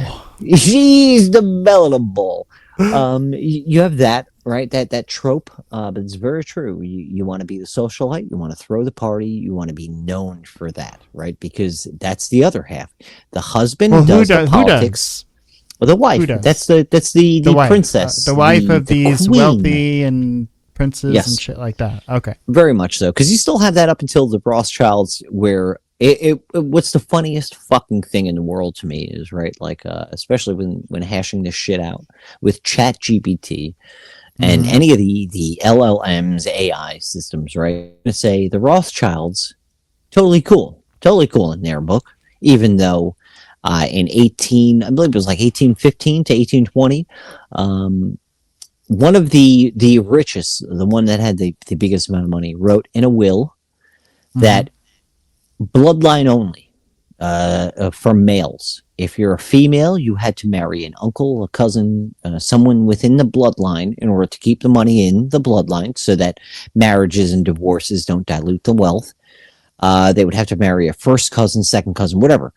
ChatGPT says, no, that's the time it was. You just married your cousin to keep your wealth in. That's all. It's totally normal. Meanwhile, the Habsburgs were like 300 years earlier, and they were known to have so much incest that it caused their lineage to fucking die itself out, right? But what ChatGPT will tell you with the Rothschilds is they did it so their incest was so intelligently done that they only became smart. Even though, right, like you remember what a beautiful individual Mr. Burns from The Simpsons is, right? Uh-huh. Yeah, that character is a fucking direct characterization of a Rothschild. You know, Mr. Burns is supposed to be a Rothschild. So the Rothschilds did the same thing, but they don't end up with a bunch of inbred children? Somehow. I don't know. I think it's because whatever. Are they lying about? Well, no, they're inbred. They're inbred, but not horribly disfigured like you would imagine them to be, right? Like that's what logic would tell you, is that they'd be horribly disfigured after 3 generations, because it goes in degrees, right? If you marry your third cousin, and now I don't need to hear to this, people. Like this is genetics. this is going back to Nazis and phrenology. Because dude, I had this debate with ChatGPT. I was like, "Go fuck yourself. You're not going to tell me that the Rothschilds can fuck their cousins and everything be okay at the end, right?" So now what it said was, "No, miracles." And I was like, I don't believe in miracles with the Catholic religion. I don't believe in miracles with the fucking Rothschilds. Miracles. The Rothschilds. Wait, AI told you the Rothschilds kids were normal because of miracles? They said that it's an anomaly. What is that to you? What is that in religious speak to you? It's fucking miracle in my mind. What? ChatGPT is fucking retarded, bro, because it's a computer and it doesn't have the ability to make children. It can't think logically enough to, like, hey, if I fuck my first cousin and there's a 20% chance the first time it's going to come out horribly disfigured, 10 generations down the line, if 2 cousins are still sleeping together, it goes, well, no, their specific record shows it's okay.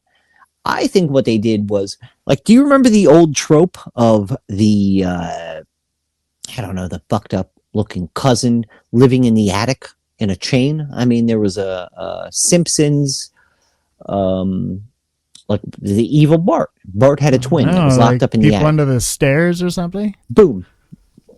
Right? Like, there's a trope for that for a reason, because there was a certain fucking generation of people who had slept enough with their family and hell, it made into Harold and Kumar. Remember, I think it was in the new one, they go meet that family in the middle of the woods. They're trying to make fun of MAGA people. But as a nihilist, I'm going to say just a blanket statement. That's fucking any of the super elite that want to keep their money in their family are doing the same shit, right? Right. So, I don't know. Take that where you will. So, okay. So, yeah. So, we have this thing. So, we know not Ball. We know that figure is...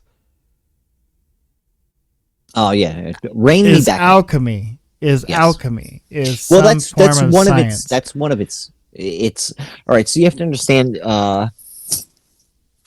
You had during a time where, if you said the Earth was not flat, if you said we had a globe Earth, you get fucking hung. If you stepped outside the realm of religion in certain areas, not everywhere. If you were in the Middle East and said Jesus was a cunt, you'd be fine. But if you said that in France at a certain time, you'd be fucking hung. So these were, all right. So we're doing all of my research here. Everything I've fucking learned is you have alchemical texts, you have grimoires, you have secret things that were passed along through wizards, quote unquote wizards. Wizards were like, okay, we go back to the Game of Thrones. Remember Dragonspire? Whatever that green shit was that they used, think of that as their alchemist, right? Like he just gunpowder. knows. Yeah, he just knows chemistry. He can make gunpowder at the time. He can make like the what are you dissolving things in alchemy? If you were to take the real alchemy, you're using the secret fire, the god's breath, which would today be muriatic, sulfuric, any of the acids. Yeah. Because you need that to dilute and dissolve whatever. And then you rinse. And then you, at the end of the day, you have your refined chemical. You have your refined ore, you have your refined mineral. That's what they were talking about. But you can't know these things at that time, because to be able to bring things down to its base and then bring it back up to a refined level is to say you're God. So you really want to watch out with how you tell other people how to do these things. Right now, you mix in the fact that you know things somebody else doesn't know. You're a magician, right? Just a card carrying. I'm going to do a 3-card Monty. I'm going to show you a card disappear and reappear behind your ear. You have that ability, right? With chemistry, to then go to a queen and go, listen, I can show you these things. That now the queen is kind of smart anyway. She has her own cabal of scholars that tell her shit. So she may not be smart enough, but she has a council of people who are. And they can go, you know what? This guy might be bullshitting you, but he can fool everyone in your court and he can fool everyone in your personage that follows you to where we can pull some shit. Now they all think that you're magic, you're God, you're this. So now you uphold your legend, you uphold your military might by able to use even Lord of the Rings. Oh, fuck you, Grider. I'm only kidding, buddy. Love you.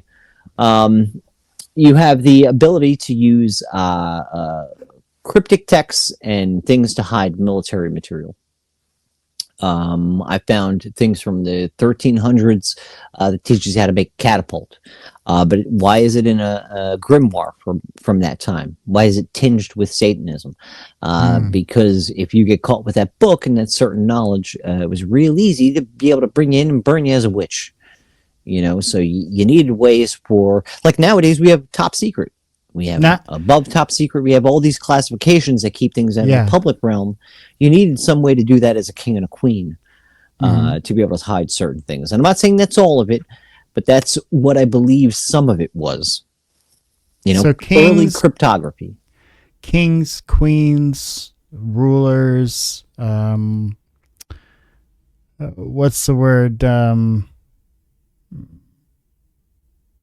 Masters. Dictators, democracies, they're all, whoever's running that show all have some kind of a spiritual advisor.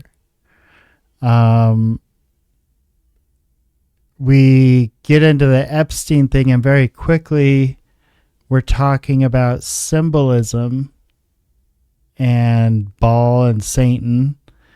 What is the connection there? Like, why? What do you think? Jeffrey Michael Epstein, Aquino, buddy. Michael Aquino is the connection, right? Okay. And that's the one that punches you in the face, right? While looking at it is Michael Aquino, right? Because before that you have, I'll say Jack Parsons a little more innocent. Maybe Jack Parsons really believed this shit. But by Michael Aquino's time, he realizes that if you take all of the terrible, awful things that they did in the name of national security, and we're going to go psyops and mind war here, if you tinge all of that with Satanism, no one's going to give it any credulity. Everyone's going to look at it and go, that's bullshit. Right? Like, no one's going to sit there and give it the proper scrutiny because, remember, satanic panic was a thing. If you believe satanic panic was real, then you're a Bible-thumping crazy person. As opposed to somebody who looked at a crime and went, oh, that's fucked up. Yeah. I mean, after a while. But in the beginning, I mean, that's just what it was. Everybody thought some crazy shit was going down. So how does Michael Aquino attach Jeffrey Epstein and Satanism? Well, to syllogize, Michael Aquino's thing was he was a Satanist. Temple of Set only became Egyptian tinged after the Satanism thing didn't go over well within the military, I believe. Because he started the Satanic Temple. That was his first thing. Then it turned to the Temple of Set, and he went...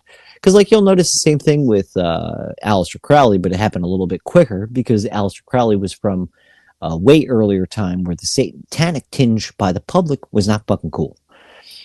So he went Egyptian real quick. By, like, 1920s, he was already in the pyramids doing that wearing stuff. all that weird shit. Yeah. Wearing the fucking headdresses. Cut to Michael Aquino in the 70s. By 75, he's now going, oh, no, Egyptian. We're Egyptian. This is the Temple of Set. We're not. Here he is right here. Boom, there he is, that funny eyebrow is in brick. 1988. This is when like we were just talking about, kind of the height of the satanic panic, late 80s, early 90s. And you had this guy that was a lieutenant colonel in the U.S. Army coming out and saying that he's like Machine Gun Kelly of his time. Like, remember Machine Gun Kelly was too hard for Eminem? Michael Aquino was like too hard for the Satanic Church. They're like, dude, we can't handle you. You're too much. And then he had to start like the Temple to Set. And then I know we've talked, and you've talked about some of the things, some of the accusations that were levied against him during his days in service, right?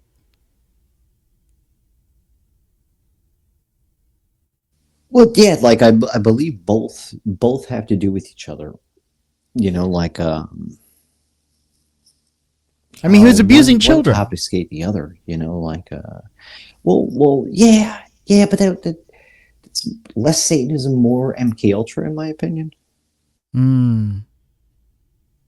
So you think he was? Here's the thing: do you think he believed this shit? Or do you think he was using it to manipulate? I don't know. I don't think that he believed in most of it. You know what I mean? I think it was like a useful tool. Gotcha. Yeah. Interesting. And I haven't done. I have a file obviously on Aquino. I was able to pull up that video pretty quick, but I just haven't been able to go there yet. I've been kind of putting things over there for when I do my research, but it's one I just haven't gotten into yet, mostly because I'm just not sure. I must think he's important in some way, shape, or form, which is why I must keep a file on him. But the connection between I don't. So are you saying what he did opened the door for Epstein in a way, or that there actually was a connection there? It's the whole idea of mind war and psyops, right? Like he opens the door for the idea that, like, okay, if you make the situation so crazy that it's unbelievable, no one's going to believe that the situation happened in the first place.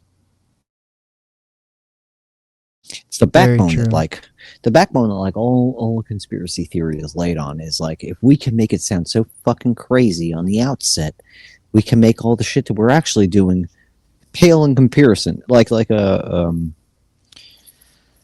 of like with Epstein. Like the Pizzagate was the absolute, like, going to 11 with that shit right before Epstein even came out. Right. So by the time Epstein came out and it paled in comparison, it lumped both things in together, you know, and that's where I see the comparison of the two. Like, Satanism was so fucking crazy and terrible that people were like, people aren't doing that, you know. Meanwhile, if he is, let's say he is, we look at MK Ultra, right? You break a mind to the point where it splits, and then you use the altered personality to do said thing or hold said information till whatever. Right. If you're able to do that to where it has a tinge of Satanism and nobody believes the Satanism aspect, they're not going to believe the brainwashing aspect as well, you know? Right. So it's just kind of may have been used as like the point of entry into someone's fear receptacle or whatever. Yep, to where both can be true, right? But because you first notice the craziest portion of it, you ignore the threads that lead to there, because you go, that couldn't ever fucking happen. You know, like, let's say the earlier UFO things were just blimps before people knew that blimps existed, you know, like, there was the airship deal. Yeah, exactly. Yeah. But so this is just counterintelligence. We're only taking a quick romp through counterintelligence. That's just how counterintelligence works. You make it so unbelievable that it's unbelievable. You know, that's the point of it. So just to catch up, Charles with Hermetic Burgon did want us to make note that there actually is a traditional greeting of tongue sucking in Tibet. So although it is super crazy and super uncomfortable to watch, makes you wonder where that came from. Well, it's cool because it Hermetic has been around Virgon for has acid and basic symbology in his thing. I see nice. that. I love acid base. You know, it's both sides of the solvay and coagulate. I love it. So, all right. So, real quick, a little pop culture reference. Remember in Fifth Element when they go to the secret temple towards the end of the movie, and you have the wavy lines with the triangle and this and the other. You have a triangle. Different elements. Yeah, you have a triangle. You have a triangle with a line through it. You have an upside down triangle, and you have an upside down triangle with a line through it. The upside down is the dark. The right side up is the light. And the east and the west depends upon if it has a line through it or not. Folks, look into it. You'll see what I'm talking about. So Dr. Trivers, if you look him up, Epstein funds him in a lot of his research. But Trivers and two other doctors, I believe Dr. Brown might have been one of them. I don't want to paint him with a broad brush, so it might not be Dr. Brown. But there are two others associated with a research trial where they were measuring adolescent children. Okay? For why, you ask? Why were they making measurements? So they can see if asymmetricity in certain things, declothing kids, measuring every single body part, and let's say if a leg is longer than the other. They're talking about dancing. Who the fuck cares whether African children, if they're not symmetrical, can dance better or not? But they're getting millions of dollars in funding through Epstein to do this. And then they got called out, right? Because of improprieties within the tests. Apparently, they knew a kid with two feet missing from his leg would dance a little worse. So they kept him out of this study.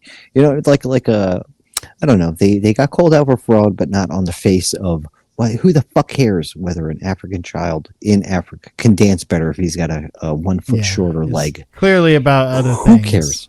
It's about getting that kid naked and to measure him under the ruse of dancing. Fucking shit.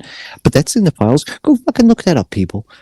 Type in 3 words strung together that might bring that email up. Yeah, and God, there's just okay. I'm gonna go back to this report real quick because I think this is important. This was and this goes over the supposed testimony of Wes Wexler that's supposed to happen tomorrow. So I'm gonna just back it up a little bit. He said, "Let it go. It's an old story." Congress said, "No, there's more to do," and so it stays in the news because of these actual investigative developments. Now, Wexler had a long and very big kind of business relationship with Epstein. The question is what kind of business, but tens of millions of dollars were exchanged. This deposition will occur in Ohio. That's part of an accommodation of the witness, who is 88 years old. Now, when I mentioned business, what these two men did in business is part of what's under investigation. So on the one hand, we could tell you that Wexner was a successful businessman, a billionaire, and that he was also a benefactor of Epstein, that he helped him financially. And maybe that's all there was to it. We want to be careful and follow the facts. But lawmakers, investigators, and independent journalists have raised the question of just why so much of Wexner's money ended up in Epstein's pockets. At one point, Epstein was managing Wexner's finances. Then they did sever ties. And that was in 2007 as more heat came on Epstein. What we're seeing, I think it's fair to say, is a continuing cover-up by the Trump administration. There's something about this administration's attitude toward this, which I think... This is rich. Hillary Clinton talking about a cover-up with Epstein. Really leads us to conclude they have something to hide. They are slow-walking it. They are redacting the names of men who are in it. They are stonewalling legitimate requests from members of Congress.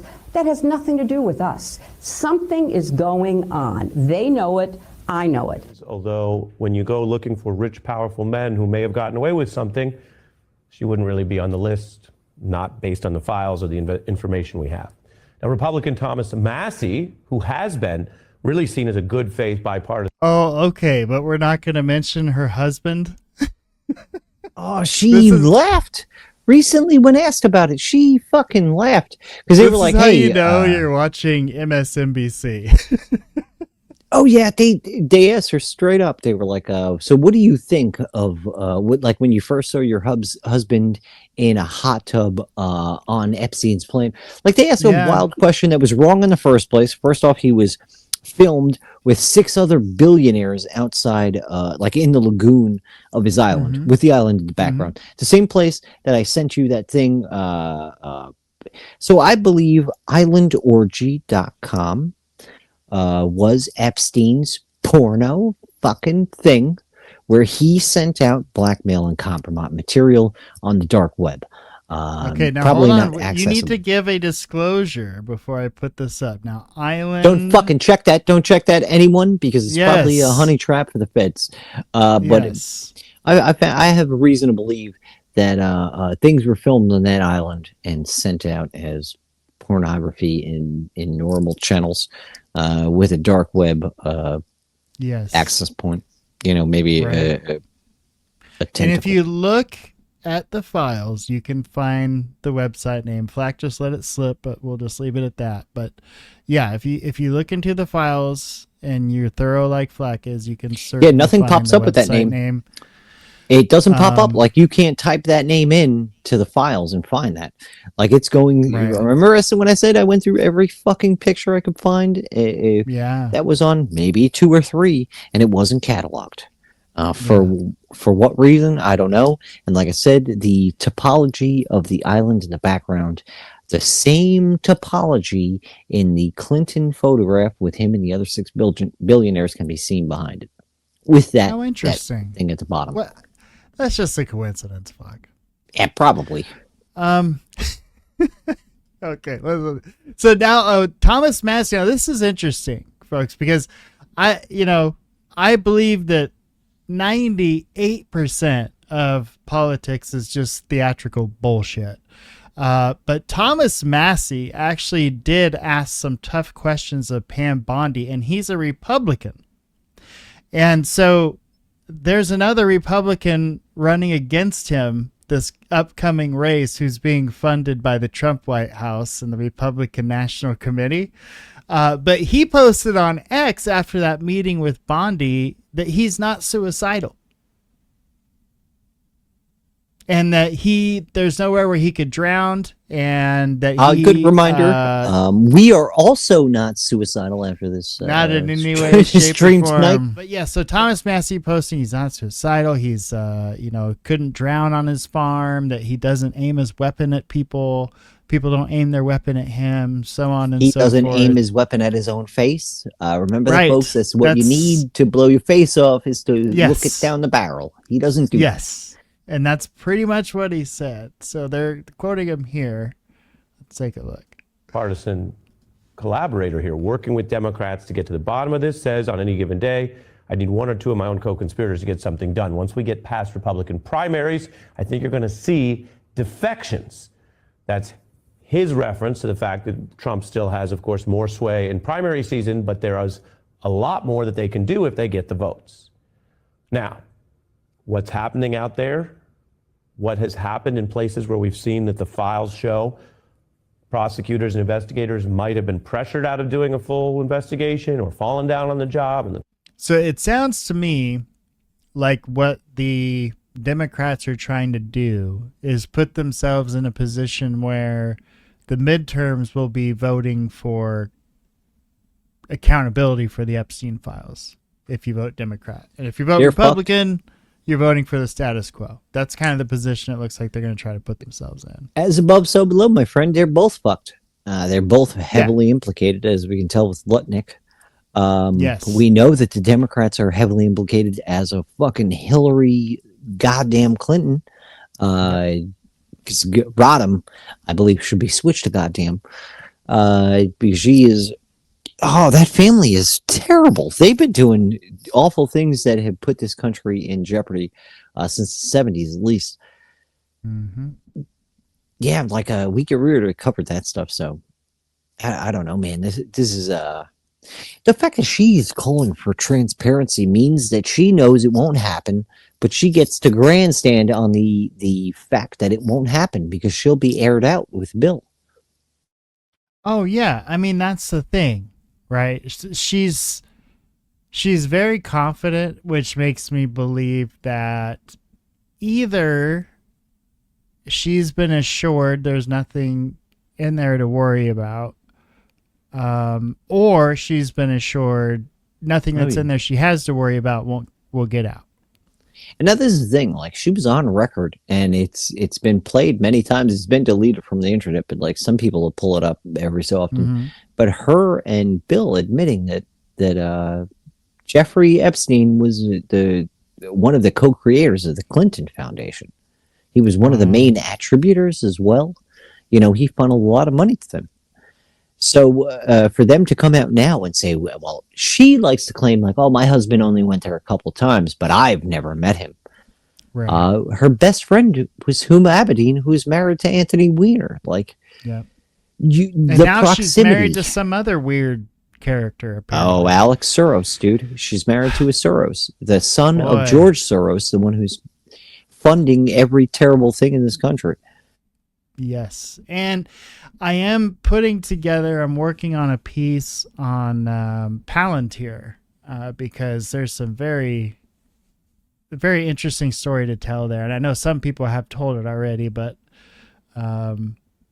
very interesting. The connections, the folks that are behind that, the folks that invest in that, the attitude that company has, the things that they're involved with. It's pretty incredible. Okay, let's get back to these jokers here. And the things we've shown you on our timeline. Well, this is interesting. The state of New Mexico now has a new probe into Epstein's ranch there. Survivors have said they were abused. That ranch has been known for a long time. What we're seeing is how information, investigation, and public pressure can lead to investigations that otherwise were not going to happen. Colombia has now sanctioned 2 individuals that they think helped Epstein's girlfriend gain admission there, again, through how his largesse may have distorted things far away from his own accused sex crimes, but just the sort of way he wielded influence. 2 prominent business people facing consequences over their ties to Epstein. We reported, for example, on the Wasserman issue, his ties to Maxwell, not to any alleged crimes per se, have led to him having to sell off his entire talent agency. Oh no, his entire talent agency. I mean, all he did was rape little girls. We were talking earlier about folks that are going through this right now, that are going through resignations and whatnot due to the Epstein files. And I had a couple of them you can see noted here. We got Thomas Pritzker. He was the executive chairman at Hyatt Hotels. Kathy Rumler, Goldman Sachs. Brad Cara, chairman of Paul Weiss, which is apparently a prestigious U.S. law firm. None of us here make enough to know that. Peter Mandelson, UK politician and former Labour peer House of Lords member. Sultan Ahmed bin Sadayam, chairman, CEO of DP World. And that's the one that has the email saying that I loved the torture video. Miroslav Lajak, Slovakia's national security advisor. Mona Juul, Norway's former ambassador to Jordan. Jack Lang, head of the Arab World Institute. Morgan McSweeney, Chief of Staff to the UK Prime Minister Keir Starmer. David A. Ross, Chair of SVA MFA program, that's the School of Visual Arts. Peter Attia, roles at David Protein and 8 Sleep. Joanna Rubinstein, President of Swedish UNHCR. And Larry Summers, former Harvard president, OpenAI board member, resigned from board. Emails and associations triggered backlash, though timeline overlaps with earlier scrutiny. So not only involved in this one, but involved with previous ones as well. There's also reports with figures like Cassie Wasserman, the 28 Olympics chairperson. George Mitchell resigned his honorary chair role. Leah Smolin at Perimeter Institute. Foreign politics has seen at least 7 affected, businesses around 5, academia 6, and 2+ per trackers like the New York Times interactive tracker. So the New York Times actually has an interactive tracker on their website for Epstein, and you can view not only the networks, how they're connected, like you could put in a name and then see all the different people they're connected to, but also this current kind of resignation tracker where as people are quitting and getting fired, they're getting added to the list. It's pretty interesting to see it happen in real time like this. Well, it's wild. Like, I don't know, man. A lot of the shit has been talked about for so long. To finally have mainstream media cover it and now some vindication for it is pretty cool, Yeah. I guess. But It's weird. Prosecutions need to happen, man. Like, yeah, I just don't know how those don't follow. Like, all right, so what as a poor person in my life growing up, and by poor I mean don't make $3 billion a fucking year. Right. As a poor person, I figured out that like the government really likes your money. Like when they can get your money and do anything to get your money, like i.e. banks, because banks, the second they got paid, like bailed out by the government, proves that they're the government in a way, right? Or they at least benefit from whatever bullshit the government pulls. To have, like, I don't know, everything point to they're not like this is a billionaire who did some really bad things. Like, fucking take them into court, take $1 million from their pocket. That's not even happening, you know. So like, clearly the government doesn't really care about money unless it's your money. You know, like, what the fuck, man? Oh, wow. Greider says that this former prime minister of Norway is actually being criminally charged. I'm not going to say his name because Thorborn Jagland.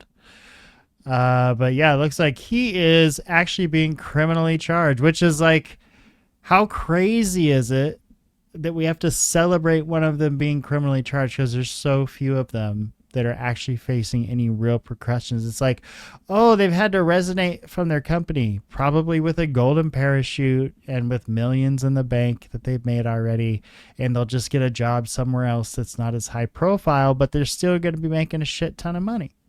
Plus, it's not like a U.S. indictment that's coming through. That's another country prosecuting their own. Like, when are we going to join? Good job, Carter. Well, I know that UK, the guy had to resign. They asked Trump about it, and Trump said, "Oh, that's too bad." Like, what? It's too bad? The guy that was in the Epstein files resigned? Also, sex crimes no longer, I believe, the severity, especially of these ones, like, there's no statute on those bad boys. There shouldn't be. There shouldn't be. So because they can be and they're children prosecuted when it happens. So, yeah, there shouldn't be. All right, so this is going to get more into Wexner here. I want to see if any of these senators are going to be questioning him are going to chime in here and talk about kind of what directions they're going to go. Others across the spectrum facing subpoenas or these pressure Good Lord, points look we've at shown that. you. The New York Times asked, why didn't anyone say something? And I do have video of the actual subpoena of Bill and Hillary Clinton. It's pretty interesting. And that what we're learning, again, from this unusual transparency effort shows how a group can collude with dark secrets if they serve their interests. The price of admission to Epstein's world was, the Times says, silence. And so when you look at this entire issue, it has really gone topsy-turvy.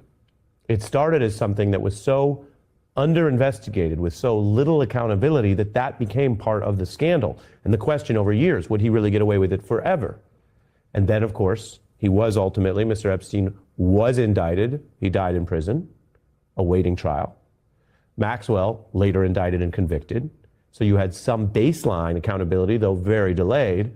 And the idea was, well, leave it there. And Donald Trump repeatedly said, leave it there. It's old news. Nothing more to see.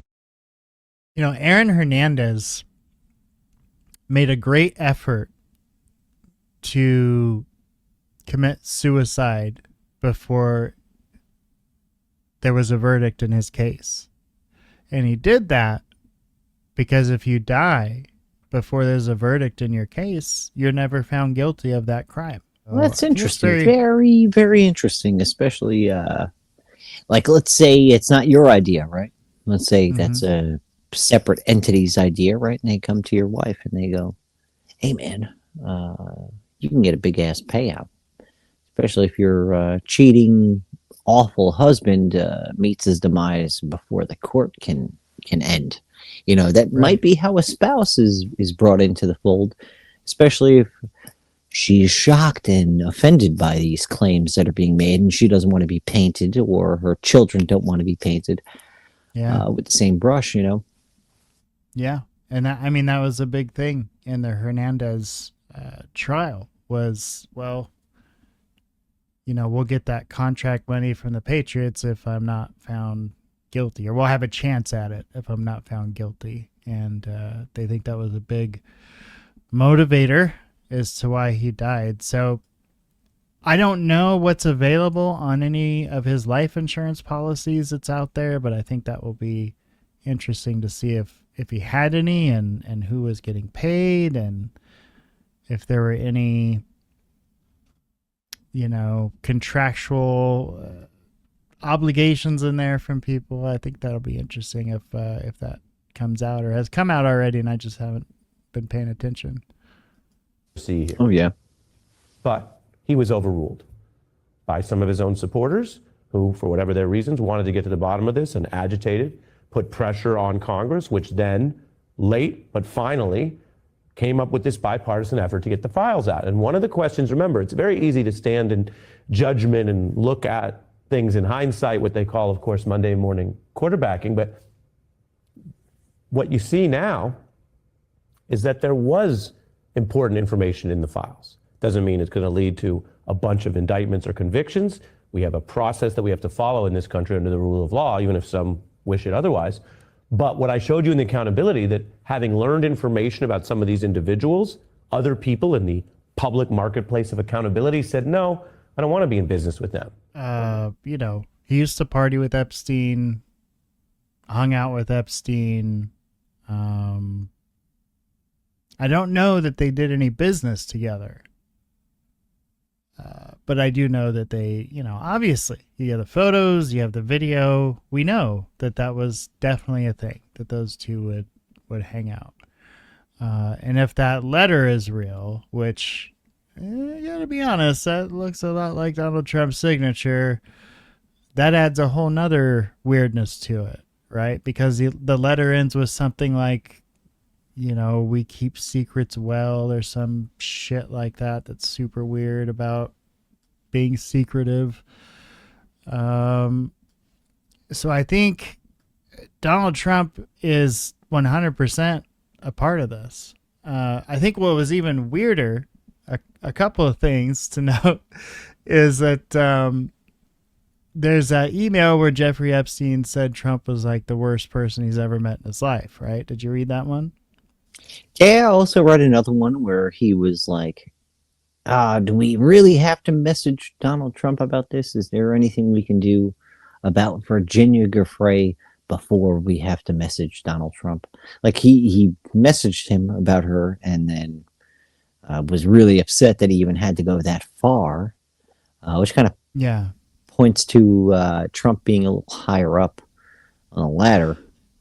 Well, yeah, he's president. Plus, like, if we believe testimony from some of these witnesses, they did have some kind of weird thing going on with these girls, right? Like trying to steal girls from each other, trying to be the one that gets with them first. All kinds of weird shit like that, right? Between these two. Well, Epstein would have been funding the beauty pageant and Trump would have been judging. So as above, so below, you know. Right. We can always pop back into the Baphomet. I still haven't finished that. Going through the symbolism on that fucker. Speaking of as above, so below, this is a tough one to talk about, and we don't need to. I think people can read between the lines here, but as above, so below you had Trump hosting teen girl pageants on the up and up in front of all the cameras, even though he'd still go back into the dressing room, right? What he's being accused of is running a whole different kind of pageant, right? You read this report? Well, I don't know. Which one is that one?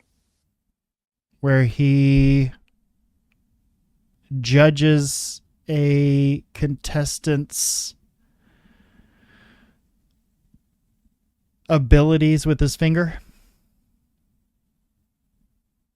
And no, I didn't even see that one. Like I've been on my own journey, in case you haven't been able to tell, which has led me to some other crazier shit. But yeah, fill me in, bud. So there was the charges. Well, they weren't charges. It was a civil case filed against him in California, and we can pull it up if we need to, if people think I'm lying. But a year is big time. What year was this? I don't know. But before presidency, well before presidency. Before right? presidency, and what the defendant claimed was that Donald Trump would hold these pageants, and there would be all kinds of these elite people here, right, at these pageants, and instead of girls or women, they were little girls, little boys, and they would come up on stage, and he would take his finger and he would give them a number based on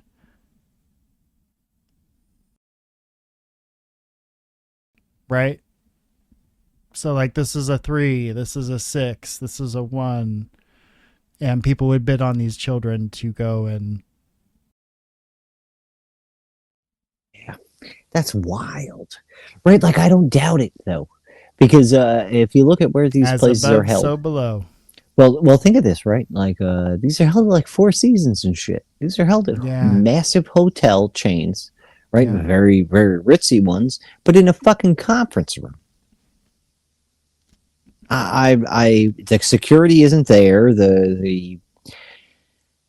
I'm gonna say the willingness of whatever parent to get by on the back of their child, aka Jean-Benet Ramsey.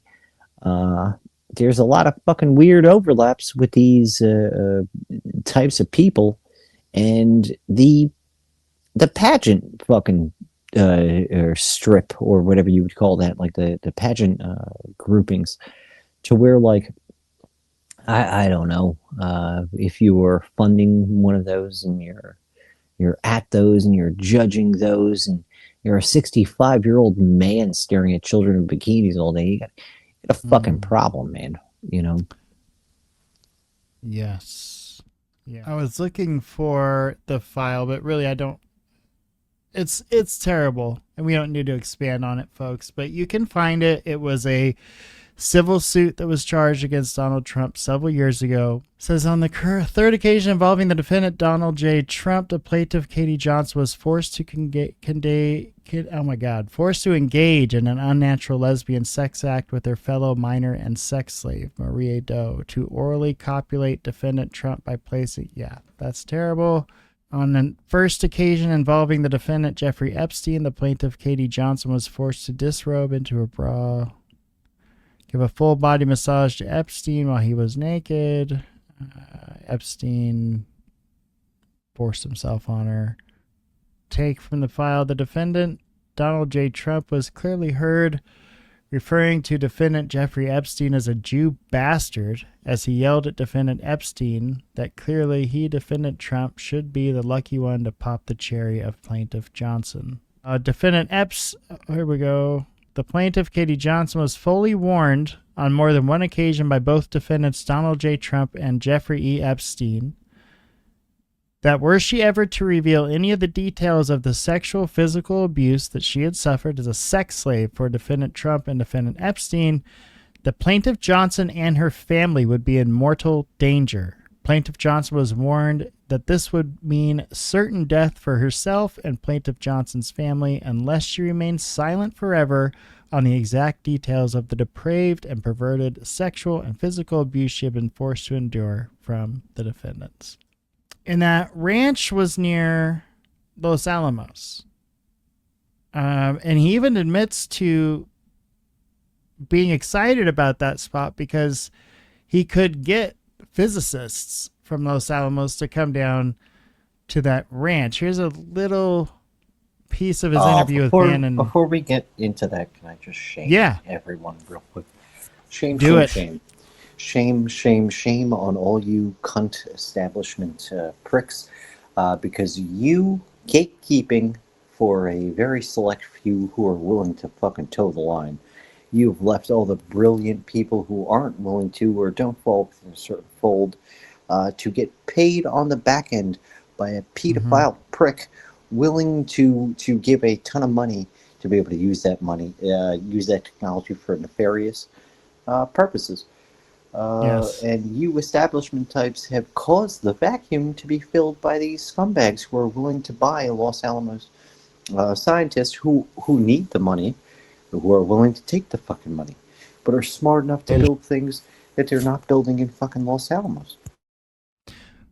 Right. And in fact, I just saw a paper the other day that talked about kind of a brain drain going on within the government because of shit like this. Like, smart people don't want to deal with this shit, so they're choosing private industry.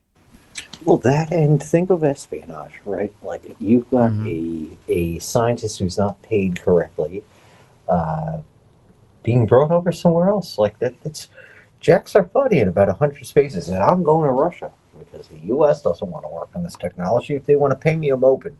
But fucking, I'm going to Russia. I'm going to do this. I'm going to do that. They do it to themselves, really. Crazy. Okay, so here is just a short excerpt of Epstein talking to Bannon about Zorro Ranch. A ranch in New Mexico, 1993. So that gives you some sense. So I would have funded it in 1990. Los Alamos, which was the high energy lab up in New Mexico, was losing all its scientists. And Los Alamos was where Oppenheimer and where a lot of the nuclear weapons program, the bomb. That's where the Manhattan Project. Manhattan Project was. Yes. That's Los Alamos, and you bought your property out in New Mexico to be near that? Yes, because the scientists were going to be, they cut the funding for high energy physics. But the people who worked in Los Alamos would still be in the Santa Fe area. They cut that because this was the Cold War dividend, right? I don't remember exactly why. It was because, again, people thought that physics and high energy physics really wasn't that important. Because that was about nuclear weapons. No, it was because they decided, which maybe not right. This was the same time that Murray Gell-Mann came up with the term quark, Q-U-A-R-K. He picked it out of an old poem, the word quark. But it was it was mysterious. So they were starting to understand in the 90s that in our world of the physics world, there was things that were just unexplainable. No one, Mr. Bannon, understood what it was. Just like the financial system. So we're talking about research, funding sources for research and development. You can see on this graph here. I'm going to make it a little bigger for the folks watching at home. They should be able to hear us still. But if you look at this graph, starts pre-1960, goes until 2020. And you can see on this graph that business is red, federal government is blue, and the green is total. And this is percentage of research and development funding in the United States. In 1960, the federal government was responsible for 67% of total research and development funding in the United States. Business was responsible for 31%. In 2020, business is responsible for 74% of the total, and federal government is responsible for 19% of the total. Okay, think of it this way, right? That's the government doing their job properly, especially the federal government being able to fund funnel money into black budget projects. That just means they got way more effective at hiding where the shit goes. And pumping, like the military industrial complex would be like where that is all switched to. So you've effectively taken all the money out of the federal funding and obfuscated it as private. So this is the change, right? This shows Department of Energy executes its missions through diverse national labs. Science and technology. Bring Baphomet back up. If you have it in the background, just bring Baphomet back up and just remember that shape. Huh. Interesting. Notice that shape anywhere?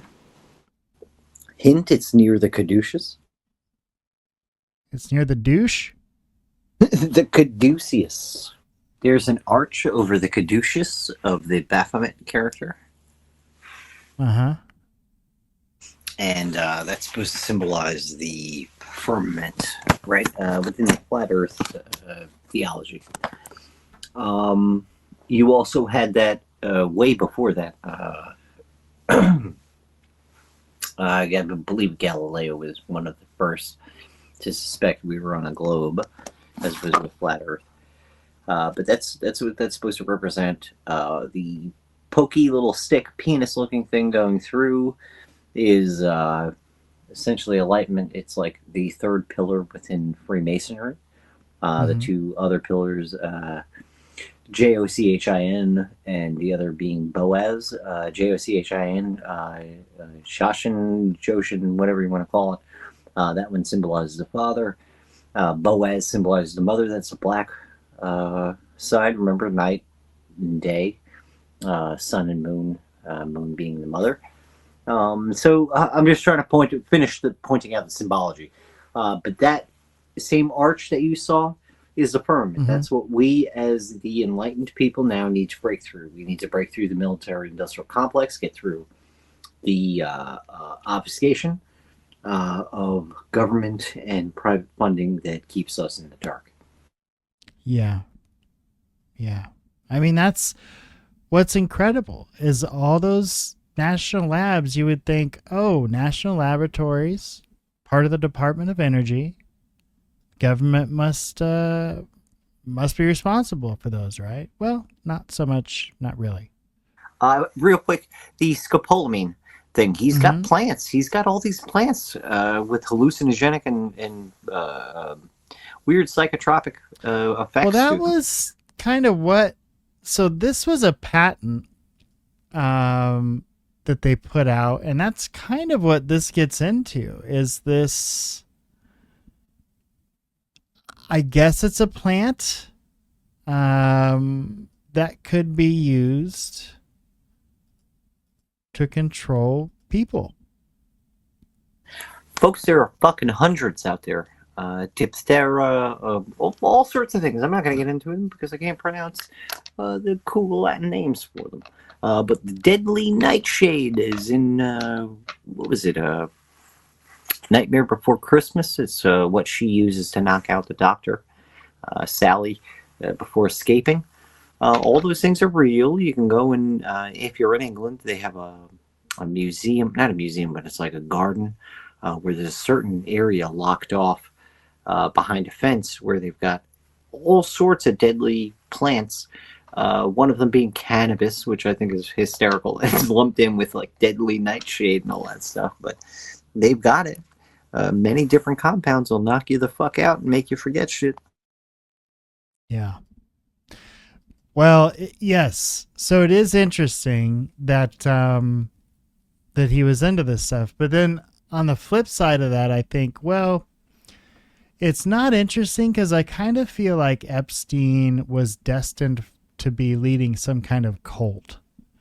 I feel like that's kind of what he was shaping, right? I don't think he wanted to be that out in the open as far as his creepy shit. Yeah, because like he did, yeah, but a different kind. Like, oh man, he was a madam. Think of him as a madam. He did a bunch of other things, but like his madam work got him in the door with all the other stuff. You know, whatever he couldn't talk about with these little fucking scientist guys on the island just eating dinner and giving them money, he had someone fucking the information out of him in another room with cameras. You know, he was running more than one angle, and where he was intelligent was being able to realize, like, oh, I could do more than one thing with this one other thing that I'm doing. You know, and then with, oh, now I've got money from doing this one other thing I'm doing, I can use that to fund other things and fuck other people over. You know, like, I'm not giving anyone a pass who got fucked over, but like, he had an agenda, and he was very good at like pinpointing shit, because you see it in Hollywood with all the stars and those people that he was able to get into his fold. You see that with science and physics. You see that with money, influence, and politics. With just the politics alone. Then he had like, man, it was weird because he also kind of like it seemed like he was going the back end of starting out like a Hilton hotel on a Caribbean island, right? Right.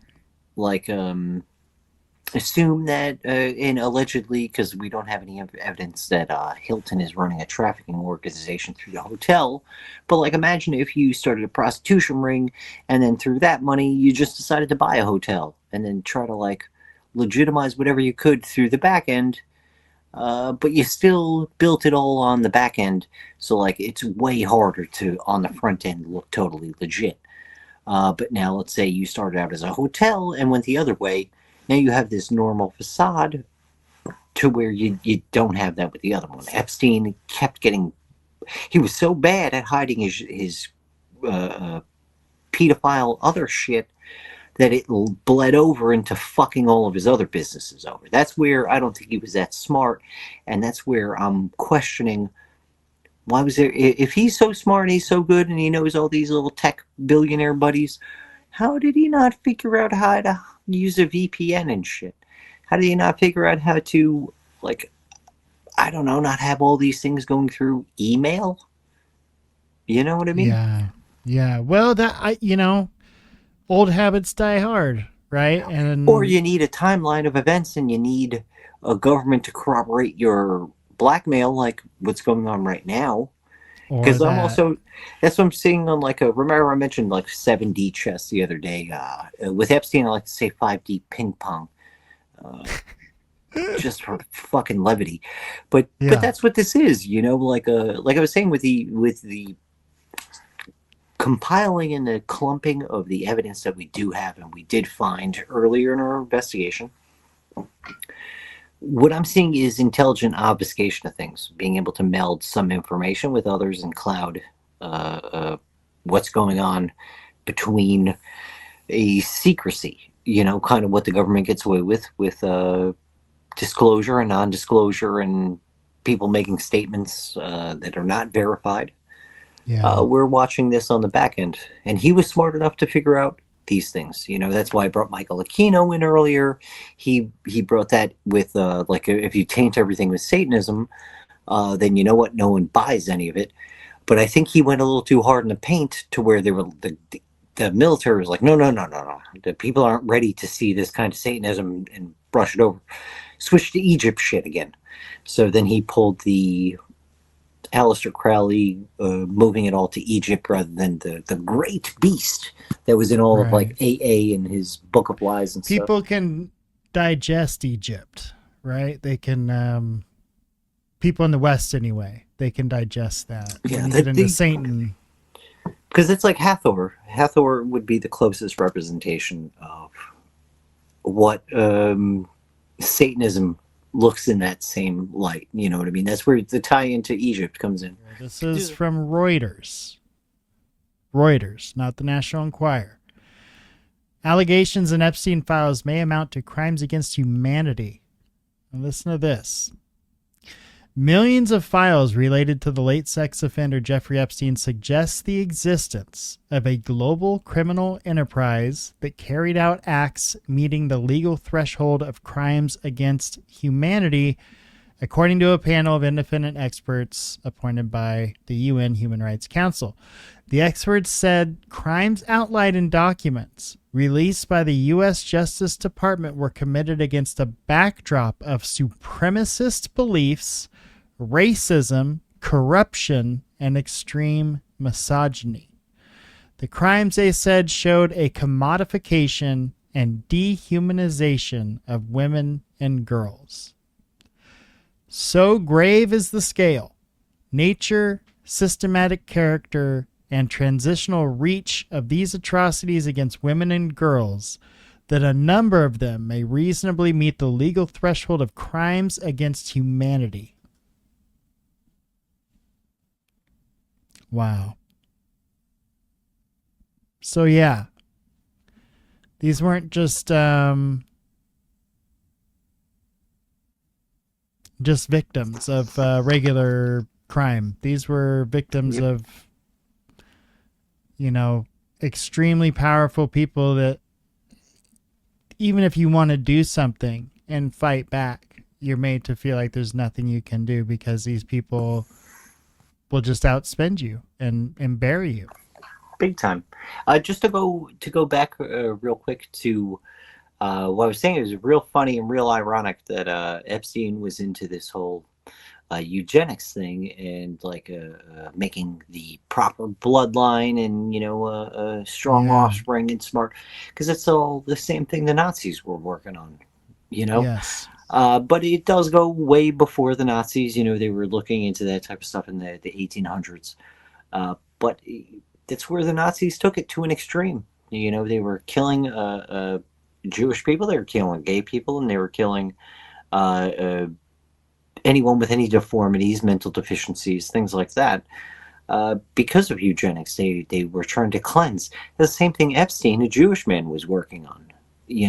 So I was gonna say, why do you think if he's loyal to Mossad, he would be doing that? Well, Mossad is just intelligence, right? Their agenda is proliferation of the Israeli political class, right? So any nation does that. Our CIA does the same fucking thing. So anything dirty that the Mossad is willing to do, which they do better because they're willing to do the extreme, where they're smaller. They're a lot smaller than our military, so they feel in their right that they can go above and beyond to prove a point. You know what I mean? If they get slapped, they're going to punch to prove, okay, you don't fucking slap us. There's going to be consequence. Our military does the same thing. So I'm confident in criticizing them as much as I'll criticize us. But that's the goal. They need more intelligence in order to be more effective, to keep their small area from being taken out. I'm not giving them any credence there. I'm not giving them any leeway, but that's the military strategy. That's how it works, dude. Whether we agree or not, that's just the fucking way it is. So I don't know, man. They're intelligent, so they're willing to pay by information and the proliferation of outward information. So propagandism. I think he was fantastic for them on both ends, right? He had power, influence, and money in the U.S. political powers that were able to trumpet whatever bullshit he wanted them to. So I was going through the files the other night, and somehow, don't ask me how, I wound up on this rabbit hole of, what do they call it? Seascaping or sea something. Basically, it's where you put a livable floating home in international waters. And then you basically you just abide by your own laws or whatever. But there's a company out there that is related to Peter Thiel that was into this. So I thought that was very that's totally not creepy. I can't think of anything besides smoking a couple of reefer cigarettes, right?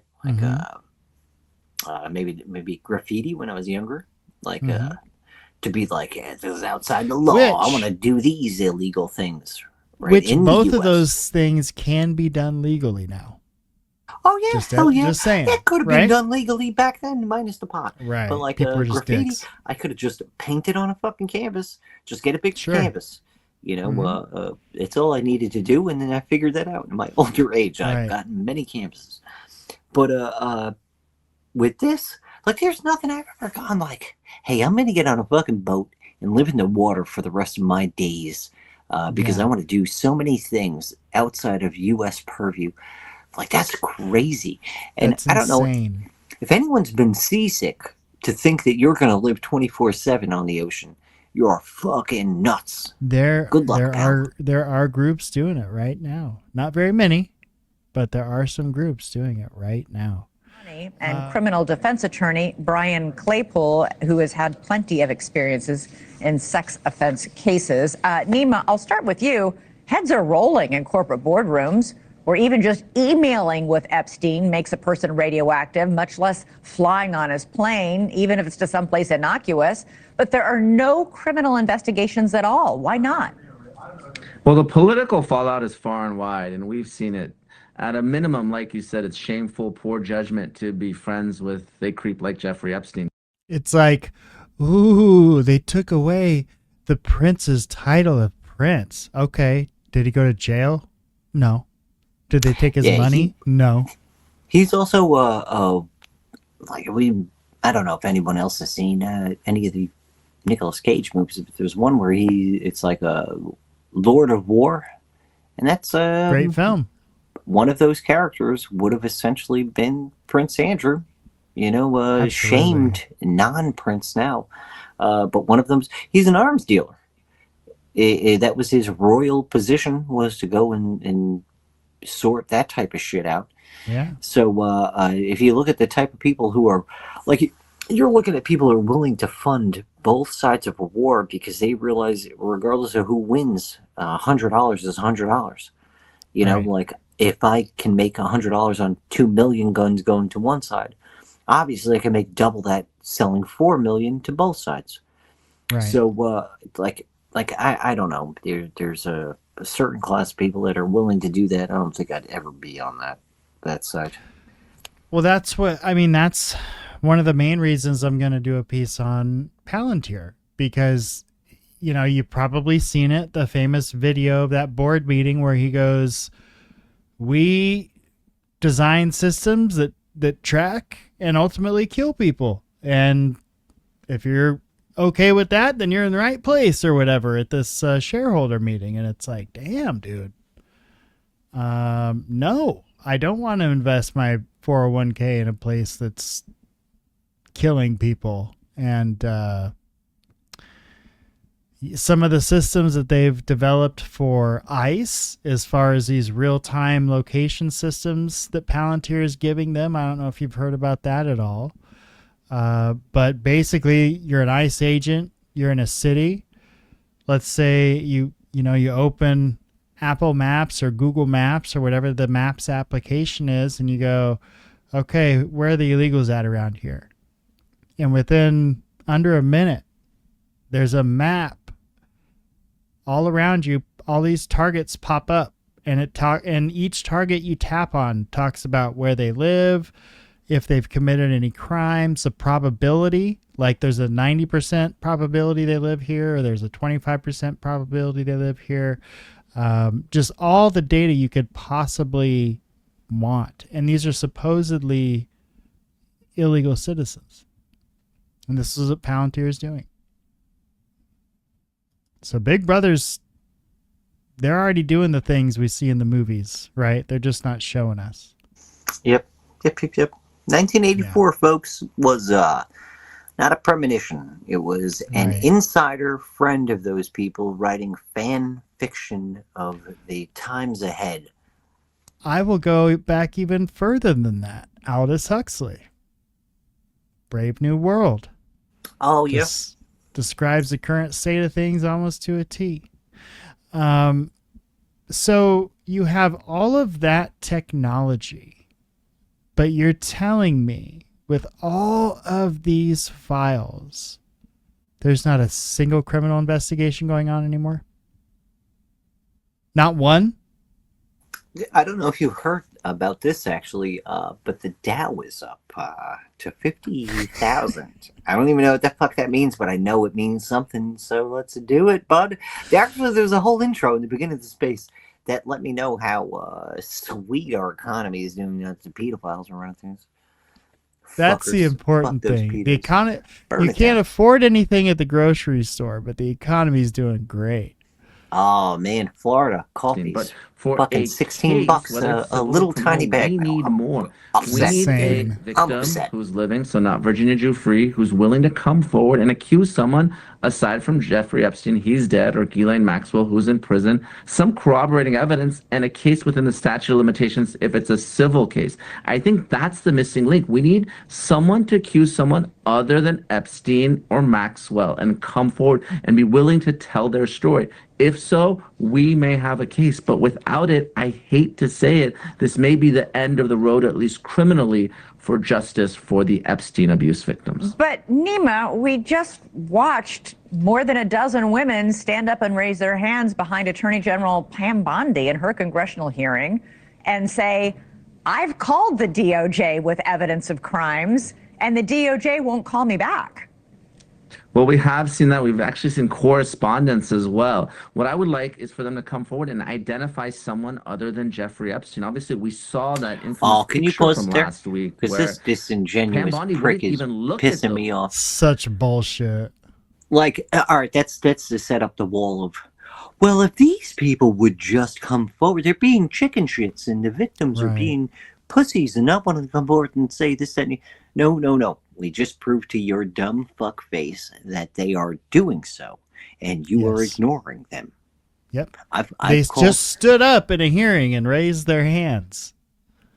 I've tried to make tips. I've tried to make tips to the FBI back in fucking 2019, 2020, 2021 about shit that I would find in this stuff that they leaked or got out to the public to where I can point at and then go, hey, this looks fucking suspicious, to where they were like, there's nothing actionable there. Jeffrey Epstein is dead. We're not investigating that crime now.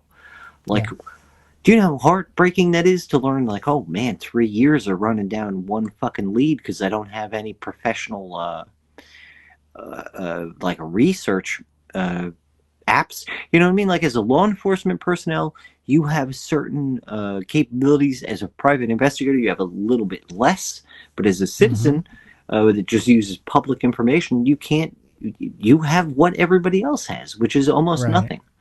You know, so if you can find something with that alone, and then bring it to the FBI to have them spit in your face, I can't imagine what these victims feel like. You know, like to have actionable intelligence and then get spit in the face. Like, that's crazy, dude. Right.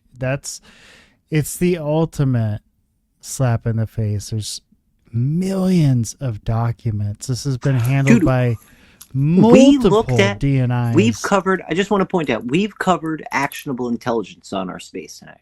On this stream with the Prince Andrew thing that we showed, that alone is considered actionable because look, he's not been arrested or anything. In the U.S., there's nothing that's going on with him, and we showed a photo of him with an underage girl that was redacted, which means the FBI had that before me and you ever seen it off the DOJ site.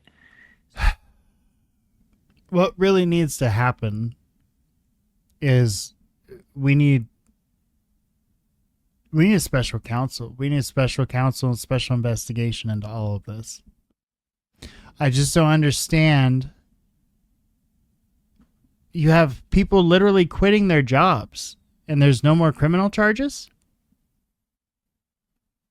Well, this is the thing, right? Like that shouldn't, like, I get it. Okay, you stole $1 billion while you were working at a company. You quit the job. That means they can't sue you now because you're already out of there.